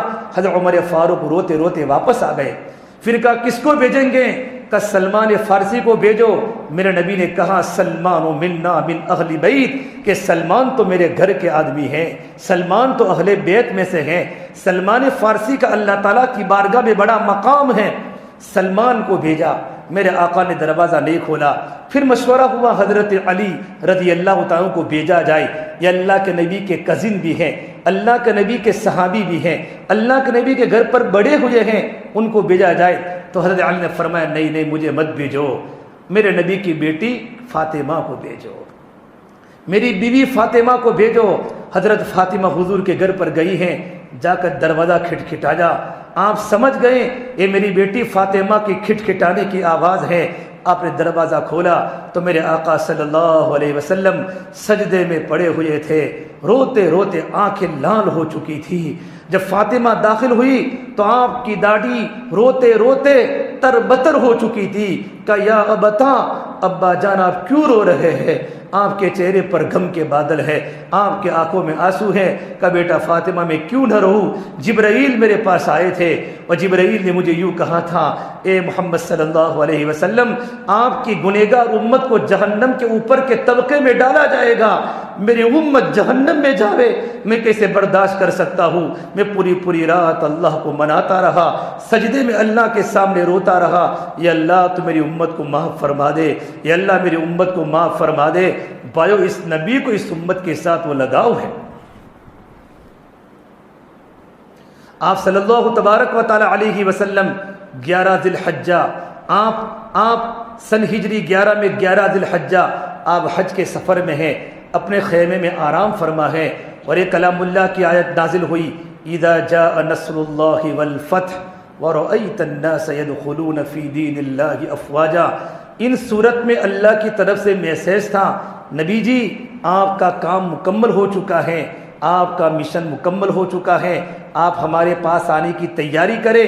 آپ اپنے خیمے سے اٹھیں، آپ نے 3 جمرات کی رمی فرمائی، اور 3 جمرات کی رمی فرمانے کے بعد آپ مسجد میں آ کر آپ نے عجیب خطبہ دیا، اور اے لوگو عسیٰ اللہ تلقانی بعد عامی ھذا، اے لوگو ہو سکتا ہے میری تمہاری آخری ملاقات ہو، میری اور تمہاری آخری ملاقات ہو۔ پھر میرے نبی نے کہا، میرے صحابہ کی جماعت، میں نے تمہارے ساتھ زندگی کا بہت وقت گزارا ہے، تمہارے ساتھ سویا بھی ہو، بیٹھا بھی ہو، سفر بھی کیے ہیں، حضر میں ساتھ میں رہا ہوں، اگر میرا کوئی پیسے کا لین دین باقی ہو، یا میں نے تم کو کبھی کوئی گالی بولی ہو، نبی کبھی کسی کو گالی نہیں بولتا، کبھی کوئی دکھ پہنچایا ہو، آج مجھے معاف کر لو یا مجھ سے بدلہ لے لو، کل قیامت کے میدان میں تمہارے نبی کو بدلہ دینے کی طاقت نہیں ہوگی۔ پورا صحابہ کا مجمع رو رہا ہے، کوئی کھڑا نہیں ہوا۔ آپ نے ظہر کی نماز پڑھائی، اور ظہر کی نماز پڑھانے کے بعد پھر آپ نے پھر خطبہ دیا، اے لوگو جس کا جو بھی بدلہ باقی ہے میرے پاس آ کر بدلہ لے لے، میں کل قیامت کے میدان میں مجھے بدلہ دینے کی طاقت نہیں ہوگی۔ ایک صحابی کھڑے ہوئے، یا رسول اللہ میرے آپ پر 3 درہم لینے کے باقی ہیں، میرے آپ پر 3 درہم لینے کے باقی ہیں۔ تو میرے نبی نے فرمایا، میرے صحابی مجھے پتہ نہیں، ضرور لینے کے باقی ہوں گے، لیکن کب دیے تھے؟ کہ یا رسول اللہ میں تمہارے پاس بیٹھا ہوا تھا، ایک سائل مانگنے والا آیا، اس نے کہا یا رسول اللہ مجھے کچھ دیجئے، آپ کے پاس کچھ نہیں تھا، تو آپ نے مجھے کہا اے میرے صحابی تم 3 درہم اس کو دے دو، میں آپ کو چکا دوں گا۔ تو میرے نبی نے کہا ہاں مجھے یاد آ چکا، لیکن آپ کے پاس تو 1 روپیہ بھی نہیں تھا۔ پھر آپ نے اپنی کزن فضل بن عباس کو کہا، فضل تم میرا قرضہ چکاؤ گے؟ فضل تم میرا قرضہ چکاؤ گے؟ اس نبی کو دنیا سے جانے کے پہلے جیب میں 1 روپیہ نہیں ہے، جس کے لیے سورج و چاند کو بنایا، زمین و آسمان کو بنایا، زندگی سادگی کے ساتھ گزاری۔ آپ صلی اللہ علیہ وسلم اللہ کے راستے میں ہے، اور کسی نے کہا یا رسول اللہ آپ کی بیٹی فاطمہ کتنے دنوں سے بیمار ہے، علاج کے لیے پیسے نہیں ہیں۔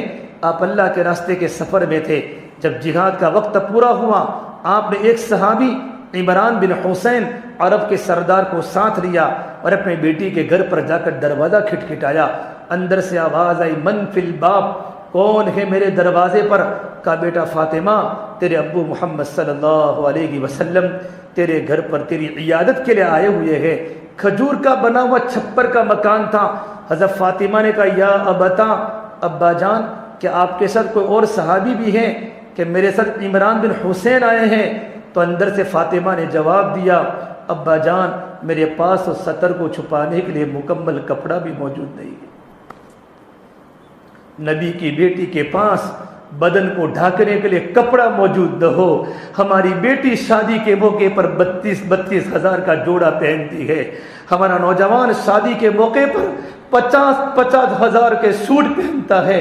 اس نبی کی بیٹی جنت کی عورتوں کی سردار، میرے نبی نے کہا فاطمہ بضعۃ منی، فاطمہ میرے جگر کا ٹکڑا ہے۔ جس نے میری بیٹی فاطمہ سے محبت کی اس نے مجھ سے محبت کی، جس نے مجھ سے محبت کی وہ میرے ساتھ جنت میں داخل ہوگی۔ اس نبی کی بیٹی کے پاس علاج کے لیے پیسے نہیں، سطر چھپانے کے لیے کپڑا نہیں۔ جب میرے آقا نے اپنی بیٹی کا دکھڑا سنا ہے، میرے آقا کو چکر آ گئے۔ تھوڑی دیر کے بعد روتے روتے آپ کے بدن پر 2 چادریں تھی، ایک لنگی کی شکل میں پہنی ہوئی تھی، ایک اوپر چادر پہنی ہوئی تھی۔ آپ نے اپنے اوپر کی چادر کو اتارا کہ بیٹا فاطمہ اس سے پردہ کر لے۔ تھوڑی دیر کے بعد آپ صلی اللہ علیہ وسلم گھر میں داخل ہوئے ہیں۔ گھر کا عجیب منظر ہے، حضرت فاطمہ ٹاٹ پر سوئی ہوئی ہے۔ بارش کے موسم میں ہمارے گھروں کے آگے جو ٹاٹ نہیں ہوتا، ایسا ٹاٹ پر جنت کی عورتوں کی سردار فاطمہ سوئی ہوئی ہیں۔ آپ نے اپنی بیٹی کے سر پر ہاتھ رکھا تو بدن بالکل گرم تھا۔ پوچھا کیف حالک یا فاطمہ، فاطمہ بیٹا تیری طبیعت کیسی ہے؟ حضرت فاطمہ نے روتے روتے جواب دیا، ابا جان 7 دن ہو چکے ہیں آپ کی بیٹی فاطمہ کو روٹی کا ٹکڑا کھانے کو نہیں ملا۔ ہے کوئی بھروچ کا گھر جس میں گھر میں کھانے کے فاقے ہو؟ نبی کی بیٹی 7 دن سے بھوکی ہے، بیمار ہے، علاج کے لیے پیسے نہیں ہیں۔ حضرت علی اللہ کے دین کے تقاضے پر ہے۔ جب نبی کی بیٹی فاطمہ نے میرے نبی کے کندھے پر سر رکھ کر رونا شروع کیا، ٹپ ٹپ آنسو گرنے لگے تو میرے نبی کا بندن کھول گیا۔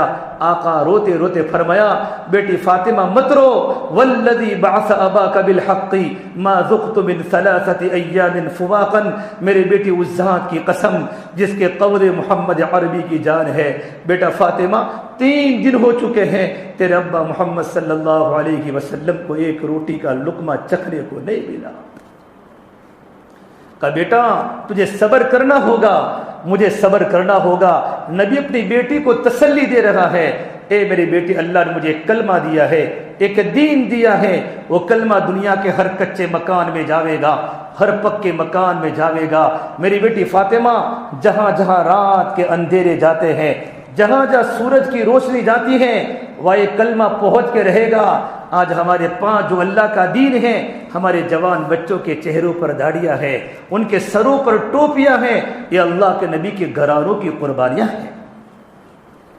آپ صلی اللہ تبارک و تعالی علیہ وسلم نے فرمایا، میرے پاس 1 روپیہ نہیں ہے، فضل تم میرا قرضہ چکاؤ گے؟ پھر اس کے بعد آپ مدینہ منورہ پہنچے ہیں، اور مدینہ منورہ جانے کے بعد آپ نے معاذ بن جبل کو یمن میں اللہ کے راستے میں روانہ کیا ہے۔ میں اس مسجد میں جا کر آیا ہوں جس مسجد میں معاذ بن جبل نے 13 مہینہ امامت کی ہے یمن میں۔ اہل یمن نے تقاضا کیا ہمیں مدینے کا مفتی چاہیے۔ معاذ بن جبل وہ مدینے کے عالم ہیں کہ کل قیامت کے میدان میں علماء کا جھنڈا معاذ بن جبل کے ہاتھ میں ہوگا۔ اور میرے نبی نے فرمایا میری امت میں سب سے زیادہ حلال و حرام کو جاننے والے حضرت معاذ بن جبل ہیں۔ اعلمهم بالحلال والحرام معاذ بن جبل، بخاری شریف کی روایت، میرے امت میں سب سے زیادہ حلال و حرام کو جاننے والے معاذ بن جبل ہیں۔ یمن والوں نے کہا ہمیں معاذ دے دو، مدینے کا مفتی دے دو۔ آپ صلی اللہ تبارک و تعالی علیہ وسلم نے معاذ کو روانہ کیا ہے۔ معاذ و معاذ الراکم، معاذ سوار ہیں، والنبی صلی اللہ علیہ وسلم تحت راحلتہ، اللہ کے نبی ان کی اونٹنی کے پیچھے ہے، نبی پیدل چل رہے ہیں، معاذ سواری پر سوار ہیں۔ آپ نے تمام صحابہ کو اللہ کے راستے میں مسجد سے روانہ کیا، آپ کسی کو چھوڑنے نہیں کیے۔ آپ نے ایک عالم کی قدر بتائی ہے، ایک مفتی کی قدر بتائی ہے۔ جب مدینے کے مفتی جب اللہ کے راستے میں جانے لگے، میرے آقا ان کو چھوڑنے کے لیے 7 میل تک گئے ہیں، 7 میل تک پیدل گئے ہیں۔ اور میرے نبی راستے میں روانگی کی بات کر رہے، ہدایات کی بات کر رہے ہیں۔ معاذ یمن میں جا کے یہ کرنا ہے، یمن میں جا کے یہ کرنا ہے۔ پھر یہ بات فرمائے معاذ ایاک والتنعم، اے معاذ تم نوجوان ہو، معاذ اپنے آپ کو عیش پرستی سے بچانا۔ فإن عباد اللہ لیسوا بالمتنعمین، اللہ کے نیک بندے عیش پرستی کو پسند نہیں کرتے۔ معاذ زندگی سادہ گزارنا، معاذ روکھی سوکھی روٹی کھا لینا، معاذ کبھی کسی کے سامنے سوال مت کرنا۔ آپ روانگی کی بات فرماتے ہیں، جب مدینے کی سرحد پوری ہوئی اور یمن کی سرحد شروع ہوئی تو میرے آقا نے معاذ کے سامنے جملہ فرمایا، یا معاذ عسى اللہ تلقانی بعد عامی ھذا، معاذ میری وہ تیری آخری ملاقات ہے، لعلک تمر بمسجدی قبری ھذا، معاذ جب تیری واپسی ہوگی تو یا تو تجھے میری قبر کی زیارت ہوگی یا تو میری مسجد کی زیارت ہوگی۔ معاذ میری زیارت دوبارہ نہیں ہوگی۔ صحابہ کی رگ رگ میں اللہ کے نبی کی محبت تھی، صحابہ کو بچوں کا چھوڑنا آسان تھا، صحابہ کو بیویوں کا چھوڑنا آسان تھا، علماء نے لکھا ہے اللہ کے نبی کی سب سے بڑی قربانی بیت اللہ کو چھوڑنا ہے، اور صحابہ کی سب سے بڑی قربانی اللہ کے نبی کی صحبت کو چھوڑنا ہے۔ جب یہ بات فرمائی فبکا معاذ جشعا لفراق رسول اللہ صلی اللہ علیہ وسلم، حضرت معاذ رونے لگے۔ آپ نے اپنا چہرہ مدینے کی طرف کر دیا، معاذ کا چہرہ یمن کی طرف ہے اور آپ بھی رو رہے ہیں، اور آپ نے یوں نے کہا معاذ تم واپس مدینے آ جاؤ، کہ معاذ تم یمن جاؤ، پھر فرمایا معاذ تم مت رو، ان اول الناس بی المتقون من کانوا وحیث کانوا، اے معاذ کل قیامت کے میدان میں سب سے زیادہ مجھ سے قریب وہ ہوگا جس کی زندگی میں اللہ کا ڈر ہوگا، جس کی زندگی میں تقوی ہوگا، جس کی زندگی میں راتوں کو رونا ہوگا، جو حرام بول سے بچتا ہوگا، حرام کاموں سے بچتا ہوگا۔ پھر آپ صلی اللہ تبارک و تعالی علیہ وسلم 29 سفر کے دن ایک انصاری صحابی کا انتقال ہوا، آپ ان کی نماز جنازہ پڑھانے تشریف لے گئے۔ نماز جنازہ پڑھانے کے بعد آپ کے سر میں درد ہوا، آپ کے سر میں درد ہوا، اور آپ نے یوں کہا وا رأسا، اور آپ کو تیز بخار لگ گیا، بدن ٹوٹنے لگا، آپ کو گھر پر لایا گیا۔ حضرت عائشہ کے گھر میں آپ کی باری تھی، اس وقت آپ بہت بیمار تھے۔ پھر آپ نے پوچھا کل کس کی باری ہے، پرسوں کس کی باری ہے؟ اب مدینے میں آپ کی 9 بیویاں تھیں، اب ہر دن ہر بیوی کے پاس رات گزارتے تھے، تو عورتیں سمجھ گئی کہ میرے آقا کیوں پوچھتے ہیں، میرے آقا بیماری کے دن حضرت عائشہ کے پاس گزارنا چاہتے ہیں، کہ یا رسول اللہ آپ عائشہ کے پاس بیماری کے دن گزارنا چاہتے ہیں؟ کہ ہاں میں عائشہ کے پاس گزارنا چاہتا ہوں۔ تو عورتوں نے کہا اللہ کے نبی ہم نے ہماری باری کو معاف کر دیا، لیکن تندرستی جب آ جاوے تو آپ اپنی باری کو دوبارہ شروع کر لینا۔ آپ نے بیویوں کا شکر ادا کر لیا۔ اے میرے نبی کا عدل ہے، ہر عورت کے ساتھ انصاف ہے۔ علماء نے لکھا ہے 2 نکاح کرنے کی اجازت ہے، لیکن اگر انصاف نہ کر سکو تو قرآن کہتا ہے وَإِنْ خِفْتُمْ أَلَّا تَعْدِلُوا فَوَاحِدَةً، اگر انصاف نہ کر سکو تو ایک ہی کافی ہے۔ علماء نے لکھا ہے جس نے 2 شادیاں کی، 3 شادیاں کی، اور انصاف بیویوں کے درمیان نہ کیا اور بیویاں ناراض ہوتی رہی، تو کل قیامت کے میدان میں ہزاروں حج کرنے کے باوجود بھی آدھا فالے زدہ اللہ کے سامنے کھڑا ہوگا، اس کا آدھا بدن لقوے کے ساتھ ہوگا، فالے کے ساتھ ہوگا۔ پھر میں آقا صلی اللہ تبارک و تعالی علیہ وسلم بیٹھے ہوئے تھے، اور آپ نے کہا 7 کنووں کا پانی منگواؤ۔ 7 کنووں سے پانی لایا گیا۔ حضرت عائشہ کے پاس تو ٹپ نہیں تھا، حفصہ کے گھر سے ٹپ کو لایا گیا اور تھوڑا تھوڑا پانی اس میں ڈالا گیا، پھر میرے آقا کے سر پر ڈالا گیا تو تھوڑا بخار آپ کا ہلکا ہوا۔ پھر آپ نے کہا میرے صحابہ میرے پاس آ جاؤ۔ پھر آپ نے صحابہ کو دعائیں دی، اللہ تمہاری حفاظت کرے، حفظکم اللہ، سلمکم اللہ، آواکم اللہ، اللہ تمہیں ٹھکانہ دے، اللہ تم کو فتنوں سے بچاوے۔ ابن مسعود نے کہا یا رسول اللہ آپ کی بات سے ایسا لگتا ہے آپ کو دنیا سے جانے کا وقت آ چکا ہے۔ کہا یا رسول اللہ، اب میرے نبی پھر رونے لگے، مسعود آ چکا ہے، کہ یا رسول اللہ اگر آپ دنیا سے پردہ فرما گئے تو آپ کو غسل کون دے گا؟ تو میرے نبی نے کہا اہل بیت۔ آپ کو کفن کون دے گا؟ تو کہا اہل بیت۔ پھر میرے آقا صلی اللہ تبارک و تعالی علیہ وسلم نماز پڑھانے لگے۔ میں زیادہ وقت نہیں لوں گا، 10 منٹ خالی۔ میرے آقا صلی اللہ تبارک و تعالی علیہ وسلم نماز پڑھانے مسجد میں آتے تھے۔ جمعرات کا دن، پیر کو آپ کا انتقال ہوا، جمعرات کے دن آپ عشاء کی نماز پڑھانے کے لیے آپ کھڑے ہوئے، آپ پھر بیٹھ گئے، چلنے کی طاقت نہیں تھی، بدن ٹوٹ رہا تھا، تیز بخار تھا، پھر اٹھے، پھر ہمت نہیں ہوئی، پھر اٹھے، پھر ہمت نہیں ہوئی، تو آپ نے کہا ابو بکر کو کہو کہ میری جگہ پر نماز پڑھاوے۔ عمر فاروق وہی کھڑے تھے مصلی کے قریب، لوگوں نے کہا نمازی پڑھانی ہے، تو عمر فاروق کو آگے کر دیا، تو اندر سے آواز آئی عمر کو پیچھے کرو، ابو بکر کو آگے کرو، میرا اللہ ابو بکر کی امامت کو پسند کرتا ہے۔ یہ خلافت کی طرف اشارہ تھا۔ پھر صدیق اکبر رضی اللہ تعالیٰ عنہ نمازیں پڑھاتے رہے، میرے آقا صلی اللہ تبارک و تعالی علیہ وسلم گھر میں رہے۔ آپ کا پیر کا دین آیا، آپ کو اچھی تندرستی ہو گئی۔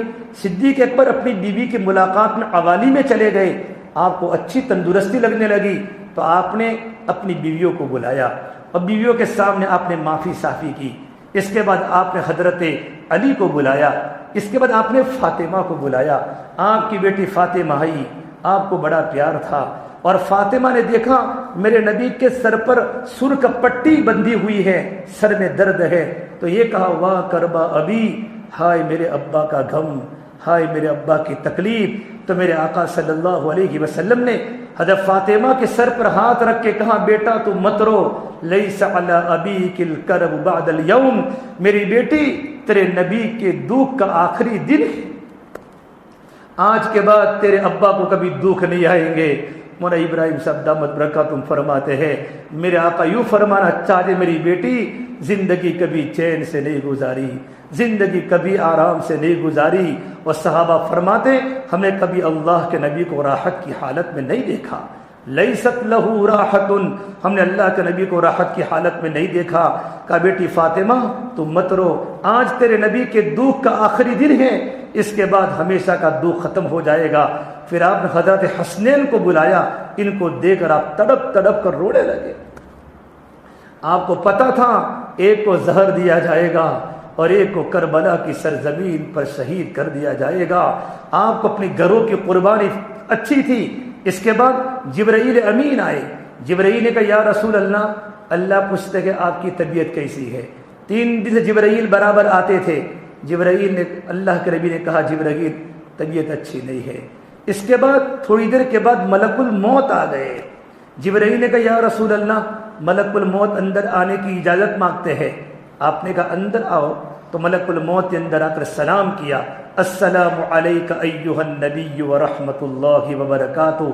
پھر کہا یا رسول اللہ یہ زندگی میں پہلی وہ ہستی ہے آپ کہ آپ کو میں نے سلام کیا ہے، اس کے پہلے میں نے کسی نبی کو بھی سلام نہیں کیا ہے۔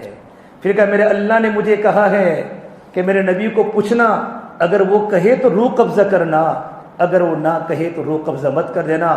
تو میرے نبی نے کہا جبرائیل تمہاری کیا رائے ہے؟ تو جبرائیل نے کہا یا رسول اللہ تعالیٰ آپ کی ملاقات کی شوق میں ہے، آسمان کی مخلوق آپ کی ملاقات کے شوق میں ہے۔ تو میرے نبی نے اسی وقت فرمایا جبرائیل میرے اللہ کو جا کر کہہ دو میرے جانے کے بعد میری امت کا کیا ہوگا، میرے جانے کے بعد میری امت کا کیا ہوگا۔ جبرائیل دوڑے دوڑے اللہ کے پاس پہنچے، اللہ کو سب کچھ پتا تھا، لیکن اللہ نے کہا جبرائیل میرے نبی کو جا کر کہہ دو میرے تیرے جانے کے بعد ہم آپ کی امت کو اکیلا نہیں چھوڑیں گے۔ پھر کہا میرے نبی نے اللہم بالرفیق الاعلی، اللہم بالرفیق الاعلی، اے اللہ تو مجھے اپنے پاس بلا دے، مجھے اپنے پاس بلا دے۔ اور آپ دنیا سے پردہ فرما چکے، دنیا سے پردہ فرما چکے۔ میرے بھائیوں جس وقت آپ نے دنیا سے پردہ فرمایا ہے لمبی بات ہے، صدیق اکبر آئے اور آپ کو سلا دیا گیا۔ ابو بکر صدیق جلدی جلدی آئے اور چادر کو ہٹا کر کہا یا رسول اللہ طبت حیا و طبت میتا، زندگی اچھی حالت میں گزاری، موت اچھی حالت میں گزاری۔ ابو بکر کی 100 جانیں ہوتی اور اگر 100 جان قربان کر کے اگر آپ کی جان بچ جاتی تو اللہ تبارک و تعالیٰ میں ابو بکر 100 جانوں کو اللہ کے نام پر قربان کر لیتا، ہم اللہ کے فیصلے پر راضی ہے۔ میرے بھائیوں جب میرے آقا جب دنیا سے پردہ فرما چکے، ایک صحابی کو پتا چلا کھجور کی ٹہنی پر کھجور توڑ رہے تھے، یا اللہ مجھے معلوم پڑا میرے نبی دنیا میں نہیں ہے، اب مجھے آنکھوں کی ضرورت نہیں ہے، میں نبی کے بغیر آنکھوں کو کیا کروں، اللہ میری آنکھوں کی بینائی کو سلب کر لے۔ ابھی کھجور سے نیچے اترے بھی نہیں تھے کہ وہ آنکھوں سے نابینا ہو چکے۔ رات کا وقت تھا، مدینہ منورہ میں اندھیرا ہے، ہزاروں صحابہ کا مجمع رو رہا ہے۔ تو حضرت عمر نے حضرت عائشہ کو فرمایا ارے عائشہ چراغ تو جلاؤ، ہزاروں صحابہ آپس میں اندھیرے میں ٹکرا رہے ہیں مدینے میں۔ حضرت عائشہ نے روتے روتے فرمایا عمر نبی کے گھر میں چراغ کہاں سے لاؤں، نبی کے گھر میں چراغ موجود نہیں ہے۔ حضرت عمر نے پوچھا پھر میرے آقا زندگی کیسے گزارا کرتے تھے؟ حضرت عائشہ نے فرمایا جب میرے نبی کے پاس تیل ہوتا تھا تو مارے بھوکے میرے آقا تیل پی جاتے تھے۔ میرے نبی کو جب قبر میں اتارا گیا، میں مختصر کہہ رہا ہوں، جب قبر میں اتارا گیا، قبر میں اتارنے والے فضل بن عباس تھے، حضرت عباس تھے، آپ کے غلام شقران تھے، حضرت علی تھے۔ فضل بن عباس فرماتے ہیں جب میرے نبی کو جب کفن میں لٹایا گیا، قبر میں اتارا گیا، میرے دل کی تمنا ہوئی کہ میں آخری نبی کے چہرے کی زیارت کر لوں۔ جیسے میں نے کفن کے کپڑے کو ہٹایا ہے تو میرے آقا کے لب مبارک ہل رہے تھے، تو میں نے کان لگا کر سنا میرے آقا کیا بول رہے ہیں، تو میرے آقا کی زبان پر یہ جملے تھے، اللہم اغفر لامتی، اللہم اغفر لامتی، اے اللہ میری امت کو معاف فرما دے، اے اللہ میری امت کو معاف فرما دے۔ میرے بھائیوں، جو نبی دنیا سے جانے کے بعد اس امت کو نہیں بھولا، آج کا نوجوان اس نبی کو بھول چکا ہے۔ ہم نبی کی زندگی کو بھول چکے ہیں۔ اللہ کے واسطے اپنی زندگی سے توبہ کرو اور اپنی خلوتوں کو پاک کرو۔ راتوں کی تنہائیوں میں اللہ کے سامنے رونے والے بھرو، اس نبی کے سامنے کل قیامت کے میدان میں کیا جواب دوں گے؟ اور میرے نبی نے دنیا سے جاتے وقت یہ جملہ کہا تھا، لا تسود وجہی یوم القیامہ، میری امت کل قیامت کے میدان میں میرے چہرے کو تمام نبیوں کے سامنے نیچے مت کرانا، میں سب کچھ چھوڑ کے آیا ہوں، میرے گھر پر کھانے کے فاقے آئے، میری بیٹیاں گھروں میں تڑپ تڑپ کی زندگی گزاری، میں نے اپنا مکان بنائے، نہ اپنے بچوں کو میں کھانا کھلا سکا۔ اے میری امت، تم مجھے کل قیامت کے میدان میں میرے چہرے کو نیچا مت کرانا۔ میرے بھائیوں، آج کی مجلس میں توبہ کر کے جاؤ، توبہ کر کے جاؤ، زندگی کلمے کے مطابق گزارو، زندگی نمازوں کے پابند بنو، قرآن کی تلاوت کے پابند بنو، اللہ کی دین کی محنت کو زندگی کا مقصد بنا کر عالم کے چپے چپے میں جاؤ اور اپنی تنہائیوں کو پاک کرو۔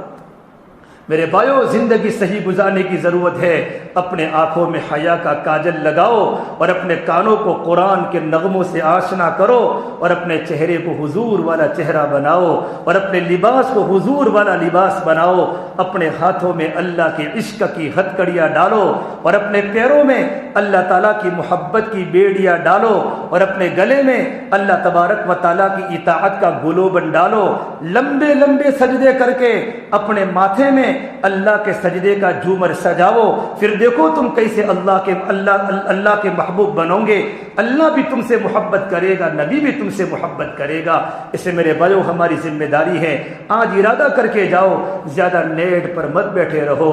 اللہ ہماری آنکھوں کی بینائی کو ختم کر سکتا ہے۔ یا ابن آدم جعلت لک العینین وجعلت لها غطاء، اے ابن آدم، میں نے تجھے دو آنکھیں عطا فرمائی اور آنکھوں پر پردہ عطا فرمایا، فانظر بعینہ ما احللتہ، اے ابن آدم اس آنکھ سے وہ چیز دیکھ جو میں نے تیرے لیے حلال کی ہے۔ اللہ کی حلال چیزوں کو دیکھو، غلط مت دیکھو۔ علماء نے لکھا ہے کہ بد نظری کرنے والا انسان موت کے وقت کلمے سے محروم ہو جاتا ہے، کلمہ سلب ہو جاتا ہے۔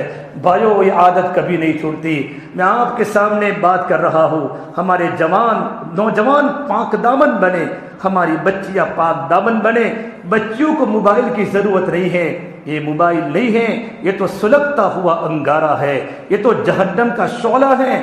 نوجوان بچے موبائل رکھیں، موبائل کا استعمال کرنے کا طریقہ صحیح ہو۔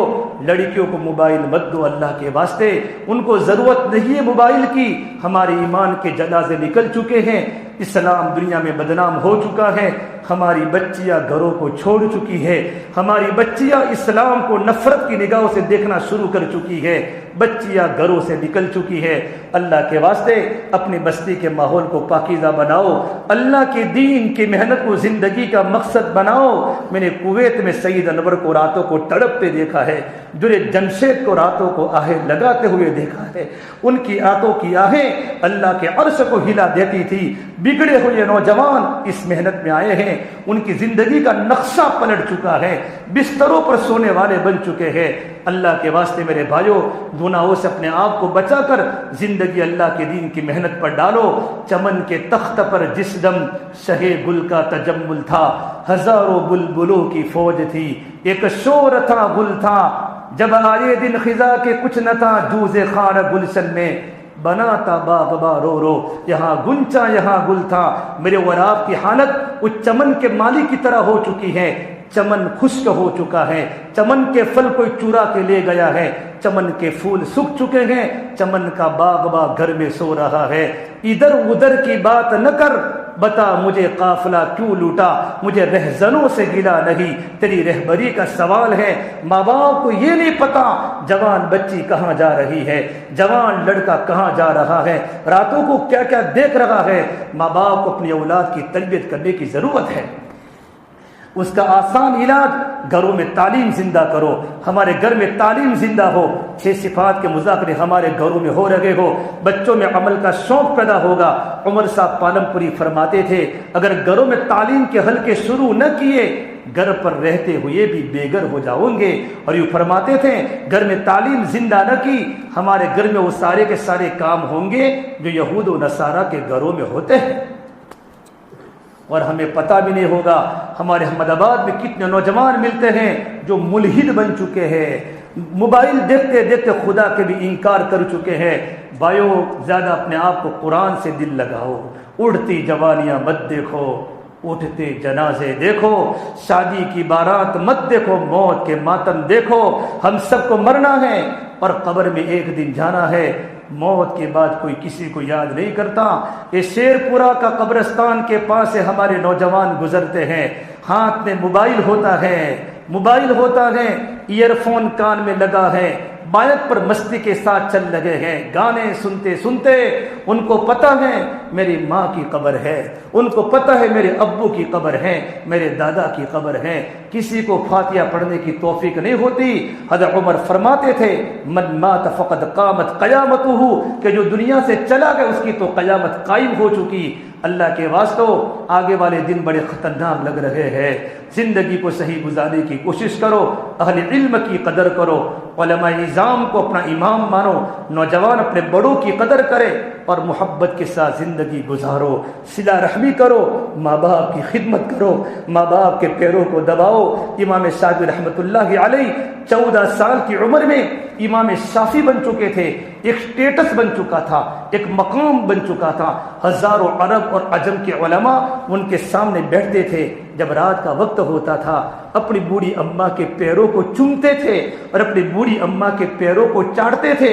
ان کی بوڑھی ماں فرماتی بیٹا انت امام العرب والعجم, تو عرب کا امام بن چکا, تو عجم کا امام بن چکا, تو میرے پیروں کو چاٹتا ہے. فرماتے ماں میں تمہارے پیروں کو نہیں چاٹتا, میں تو جنت کی نعمتوں کو چاٹ رہا ہوں کہ میرے اللہ نے میرے ماں کے پیروں کے نیچے جنت بنائی ہے. میرے نبی نے فرمایا کاش میری ماں ہوتی, عشاء کی نماز کا وقت ہوتا اور میری ماں مجھے یوں کہتی یا محمد, اے میرے بیٹے محمد, قطعت صلاتی وقلت لبیک یا اماں, میں اپنی نماز کو توڑ دیتی اور کہتی ماں تو کیا کہنا چاہتی ہے. اے میرے نبی نے اپنی ماں کا مقام بتایا ہے. ماں باپ کی خدمت کرو میرے بھائیوں, راتوں کو گلیوں میں مت بیٹھے رہو. ماں گھر میں تڑپ رہی ہے, ان کو سہارا دینے والا کوئی نہیں ہے, ان کے پیروں کو دباؤ, اپنے ہاتھ سے لقمہ بنا بنا کے کھلاؤ. موسیٰ علیہ السلام کا ساتھی گوشت بیچنے والا کسائی بنا, ماں کی خدمت کی بنیاد پر بنا. اور محبت سے زندگی گزارو, دولت کی بنیاد پر جھگڑے مت کرو. میرے نبی نے فرمایا میں اس آدمی کو انا زعیم ببیت فی ربد الجنہ لمن ترک المراء وان کان محقا, میں اس آدمی کو جنت کے بیچوں بیچ گھر دلانے کا ذمہ دار ہوں جو حق پر ہونے کے باوجود بھی جھگڑا چھوڑ دے. مکان میرا ہے, میرے بھائی نے لے لیا ہے, گھر میرا ہے, میرے بھائی نے قبضہ کیا ہے. میرے نبی نے فرمایا حق پر ہونے کے باوجود بھی جھگڑا چھوڑ دے, میں اس کو جنت کے بیچ میں گھر دلانے کا ذمہ دار ہوں. ایک ہی کھلیان میں کھیلنے والے 2 بھائی, ایک ہی ماں کی چھاتی کا دودھ پینے والے 2 بھائی 2 بہنیں, چند پیسوں کی بنیاد پر, چند روپیوں کی بنیاد پر بھائی بھائی سے نہیں بولتا, بھائی بہن سے نہیں بولتا, بہن بھائی سے نہیں بولتی. گھر ٹوٹ چکا ہے, گھر کے ٹکڑے ٹکڑے ہو چکے ہیں. اللہ کے واسطے معاشرے کو پاکیزہ بناؤ. خاندان سے بڑھ کر کچھ نہیں ہوتا, خاندان سے بڑھ کر کچھ نہیں ہوتا. مسجدیں کتنی عمدہ بنائی آپ کے ہاں, ہمارے گھر بھی عمدہ ہو جائے. گھر دیواروں سے اور گھر اچھی اچھی عمارت سے اچھے نہیں بنتے, گھر تو محبت سے اچھے بنتے ہیں. شوہر بیوی کی طرف دیکھ کر مسکراتا ہے, بیوی شوہر کی طرف دیکھ کر مسکراتی ہے, اللہ دونوں کی طرف دیکھ کر مسکراتا ہے. بیوی سے محبت کرو, ماں کی خدمت کرو، بے نیس رکھو، بیوی کی محبت میں ماں کو مت بھول جاؤ، ماں کی محبت میں بیوی کو مت بھول جاؤ۔ عجیب لمبا مضمون ہے، میرے پاس وقت نہیں ہے، کل دن میں بھی پروگرام احمد آباد میں ہمارے جوڑ ہے، ہم کو رات کو سفر بھی کرنا ہے، میرے بھائی بہت وقت نکال کے میں آپ کے پاس آیا ہوں مشغولی کی وجہ سے، اس لیے کچھ باتیں میں نے آپ کے سامنے کہی۔ اللہ مجھے بھی عمل کی توفیق دے، اللہ تعالیٰ آپ کو بھی عمل کی توفیق لے۔ ہمارے یہاں 58 ساتھی 4 مہینوں کے ہیں، 107 ساتھی چلے کے ہیں، 210 مکان ہماری مسجد کے اطراف میں ہے۔ ہمارا مسجد کا ہر ساتھی مسجد کا کھوٹا بنے، مسجد و جماعت میں بیٹھو، اللہ کے راستے میں نکلو۔ ابھی 2 جماعتیں کام کر کے آئی ہیں، اس مسجد کی 4واں کی مکمل جماعت بن جائے۔ میں بھی تشکیل نہیں کرتا، میں آپ کو ارادے کراتا ہوں، ہر نوجوان ارادہ کرے مجھے اللہ کے راستے میں 4 مہینوں میں جانا ہے، زندگی لگا دو۔ امیر الدین کرنل حیدرآبادی کینیڈا میں رہتے تھے، مولانا طارق جمیل صاحب دونوں اٹلانٹک مہاساگر میں پہنچے، جس وقت 82 میں کچھ نہیں تھا، نیٹ کا زمانہ، اور سمندر میں قدم رکھی، فرمایا یا اللہ اگر ہمیں پتہ ہو کہ آگے بھی تیرے کوئی مخلوق رہتی ہے، وہاں جا کر ہمیں اللہ کے دین کا پیغام پہنچائیں گے۔ یہ کام زبردست اللہ نے دیا ہے، کرنے والے کر رہے ہیں۔ افریقہ کے جنگلوں میں پڑوس کے ملکوں کی جماعتیں پیدل چل رہی ہے۔ میں نے محمد یوسف کو پیدل چلتے ہوئے اللہ کے راستے میں جماعت میں دیکھا ہے، کرکٹر کو۔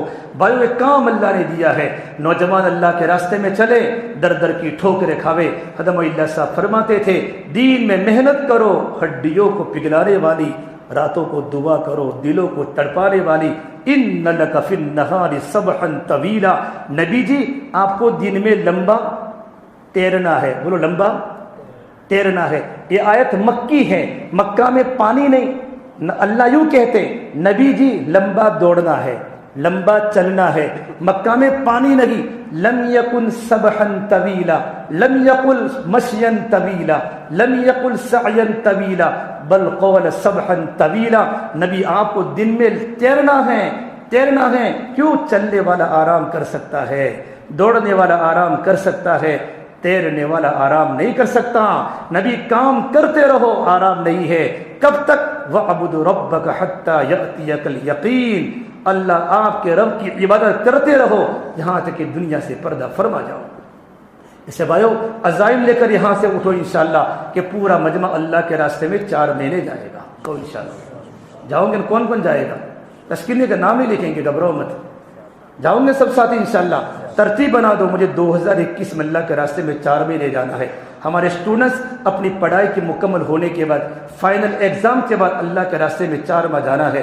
بھائیو اللہ نے مال دیا ہے تو مال ملکوں میں لگاؤ، ملک پیاسے ہیں، ملک پیاسے ہیں۔ آپ کا جان بھی اللہ کے راستے میں لگے گا، آپ کا مال بھی اللہ کے راستے میں لگے گا، پھر اللہ دنیا میں ہدایت کو پھیلا دے گا۔ اللہ تعالی ہم تمام کی باتوں پر اللہ پاک عمل کرنے کی توفیق عطا فرمائے۔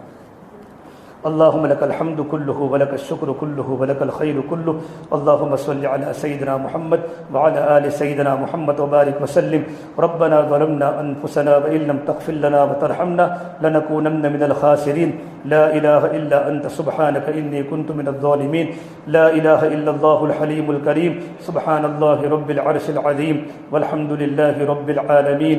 نسألك موجبات رحمتك وعزائم مغفرتك والغنيمة من كل بر والسلامة من كل إثم، لا تدع لنا ذنبا إلا غفرته ولا هما إلا فرجته ولا ذروا إلا كشفته ولا دينا إلا كشفته، يا حي يا قيوم برحمتك نستغيث، أصلح لنا شأننا كله ولا تكلنا إلى أنفسنا طرفة عين، يا رب لك الحمد كما ينبغي لجلال وجهك وعظيم سلطانك، اللهم إنا نسألك من الخير كله عاجله وآجله ما علمنا منها وما لم نعلم، ربنا آتنا في الدنيا حسنة وفي الآخرة حسنة وقنا عذاب النار۔ یا اللہ ہمارے گناہوں کو معاف فرما، یا اللہ خطایا سے درگزر فرما، سیئات کو حسنات سے مبدل فرما، تیرا تعلق ہم سب کو نصیب فرما، تیری ذات عالی سے ہونے کا یقین زندگی میں پیدا فرما۔ یا اللہ تو ہم سے راضی ہو جا، ہمیں اپنے آپ سے راضی فرما لے، یا اللہ تو ہمارا بن جا، تو ہمیں اپنا بنا لے۔ یا اللہ پوری امت کی پوری مغفرت فرما، امت کی جان کی، مال کی، عزت کی، آبرو کی حفاظت فرما، امت کی پریشانیوں کو دور فرما۔ یا اللہ یہ مجمع تیرے سامنے کب سے بیٹھا ہے، ان کی ہر جائز مقاصد حسنہ کو پورا فرما، ان کی نسلوں کو دین کے لیے اور دین کی محنت کے لیے قبول فرما، ان کے رزق میں برکتیں عطا فرما، ہر لائن کی مصیبتوں سے ان کی پوری پوری حفاظت فرما۔ یا اللہ موت تک دین کے کام میں لگے رہنے کی توفیق مرحمت فرما، اور اس بستی میں 100% دین کا ماحول زندہ فرما، مردوں میں عورتوں میں دین کی حقیقت پیدا فرما۔ یا اللہ ہمارا ایمان کامل فرما، اخلاص کامل فرما، احسان کامل عطا فرما، پوری امت کی پوری مغفرت فرما، پوری امت کی پوری مغفرت فرما، رات کی خلوتوں کو پاک فرما، رات کی خلوتوں کو پاک فرما۔ بڑے بڑے کبیرے گناہ کیے ہیں مولا، آنکھوں نے خوب غلط دیکھا ہے، زبان نے خوب غلط بولا ہے، کانوں نے خوب غلط سنا ہے، ہماری مولا دماغ نے غلط باتوں کو سوچا ہے، ہمارا پورا وجود تیرے نافرمانی میں پھنس چکا ہے۔ ہم گناہ کرتے رہے تو ہمیں کھانا کھلاتا رہا، ہم تیری نافرمانی کرتے رہے تو ہمیں پانی پلاتا رہا۔ اے آسمان و زمین کے پیدا کرنے والے اللہ، ہم سب پر رحم کا کرم کا معاملہ فرما، ہم سب پر رحم کا کرم کا معاملہ فرما، پوری امت کی پوری حفاظت فرما، مدارس اسلامیہ، مکاتب قرآنیہ، دین کے مراکز کی، دین کے ٹھیوں کی پوری حفاظت فرما، اہل علم کی، اہل ذاکرین کی، اور دین کا کام کرنے والے داعیوں کی یا اللہ تو پوری حفاظت فرما۔ یا اللہ جوانوں کو تیرے سامنے راتوں کو رونے والا بنا، یا اللہ راتوں کی خلوتوں میں نیٹ کے گناہوں سے ہماری حفاظت فرما۔ شیطان ہم پر حملہ آور ہو چکا ہے، ہمارا نفس بگڑ چکا ہے، مولا تو ہی ہمیں گناہوں سے بچا سکتا ہے، مولا ہمیں گناہوں سے بچا دے۔ ہم تیرے سامنے ارادہ کرتے ہیں پھر ہماری توبہ ٹوٹ جاتی ہے، مولا ہمیں معاف فرما دے۔ ہزاروں مجمع دنیا سے چلا گیا، اے اللہ لاک ڈاؤن میں کتنے نوجوان قبروں کے حوالے ہو گئے، ان کے چھوٹے بچے ماں باپ کے بغیر رہ گئے، مولا تو نے ہمیں تندرستی عطا فرمائی، تو نے ہمیں بچایا۔ اس تندرستی کو تیرے دین میں لگا دے، دین کی محنت میں لگا دے، ہمیں نمازوں کا پابند بنا دے، ہمیں نمازوں کا پابند بنا دے، ہمیں جماعت کا پابند بنا دے، راتوں کی خلوتوں میں اندھیروں میں رونا ہمیں آسان فرما دے۔ نوجوان راتوں کو رو رہے ہو، ماں باپ گھروں میں رو رہے ہو، ایسے گھر کے نقشے عطا فرما دے، ہمارے بچوں کو صحابہ کے بچوں جیسے جذبہ عطا فرما دے۔ میرے مولا ہمارے صوبے کی حفاظت فرما، اس علاقے کی حفاظت فرما، دین کی محنت کرنے کے لیے مولا ہمیں قبول فرما، دیر کے لیے دور کے لیے عافیت کے ساتھ قبول فرما، پورے عالم کے حالات کو درست فرما، دنیا سے بیماریوں کو ختم فرما، پریشانیوں کو ختم فرما، تکلیفوں کو ختم فرما۔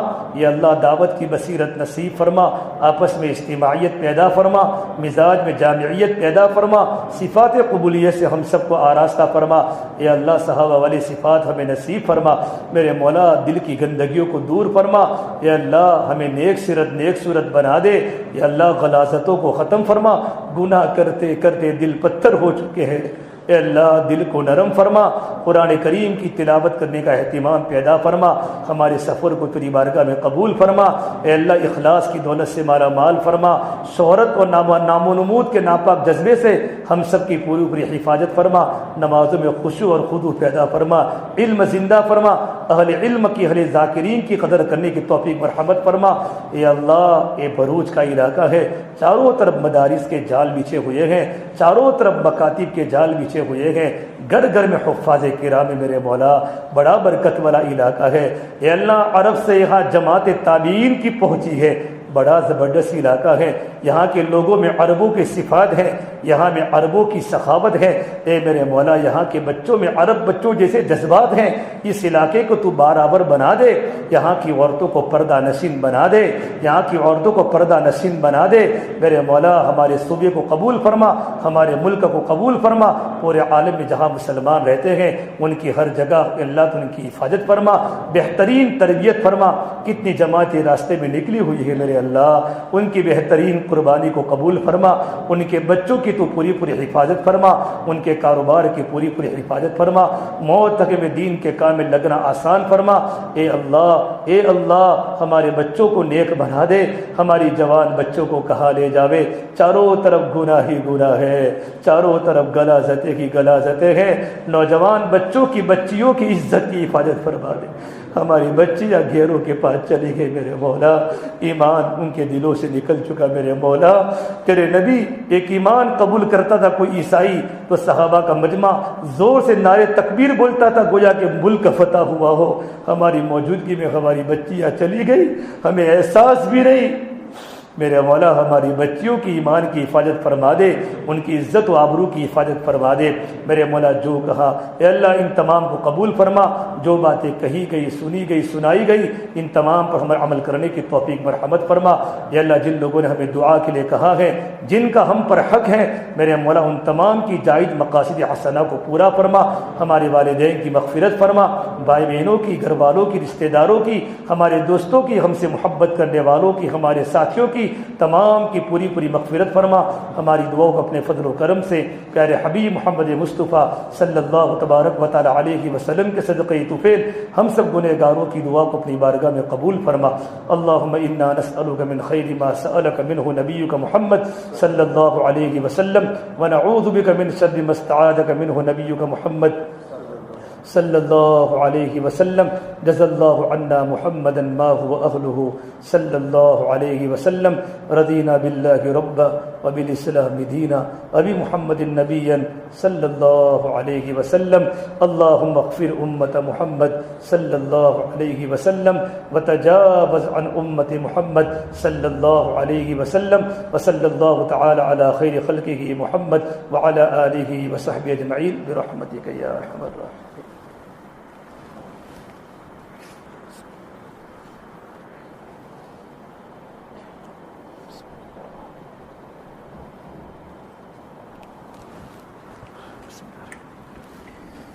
اللہ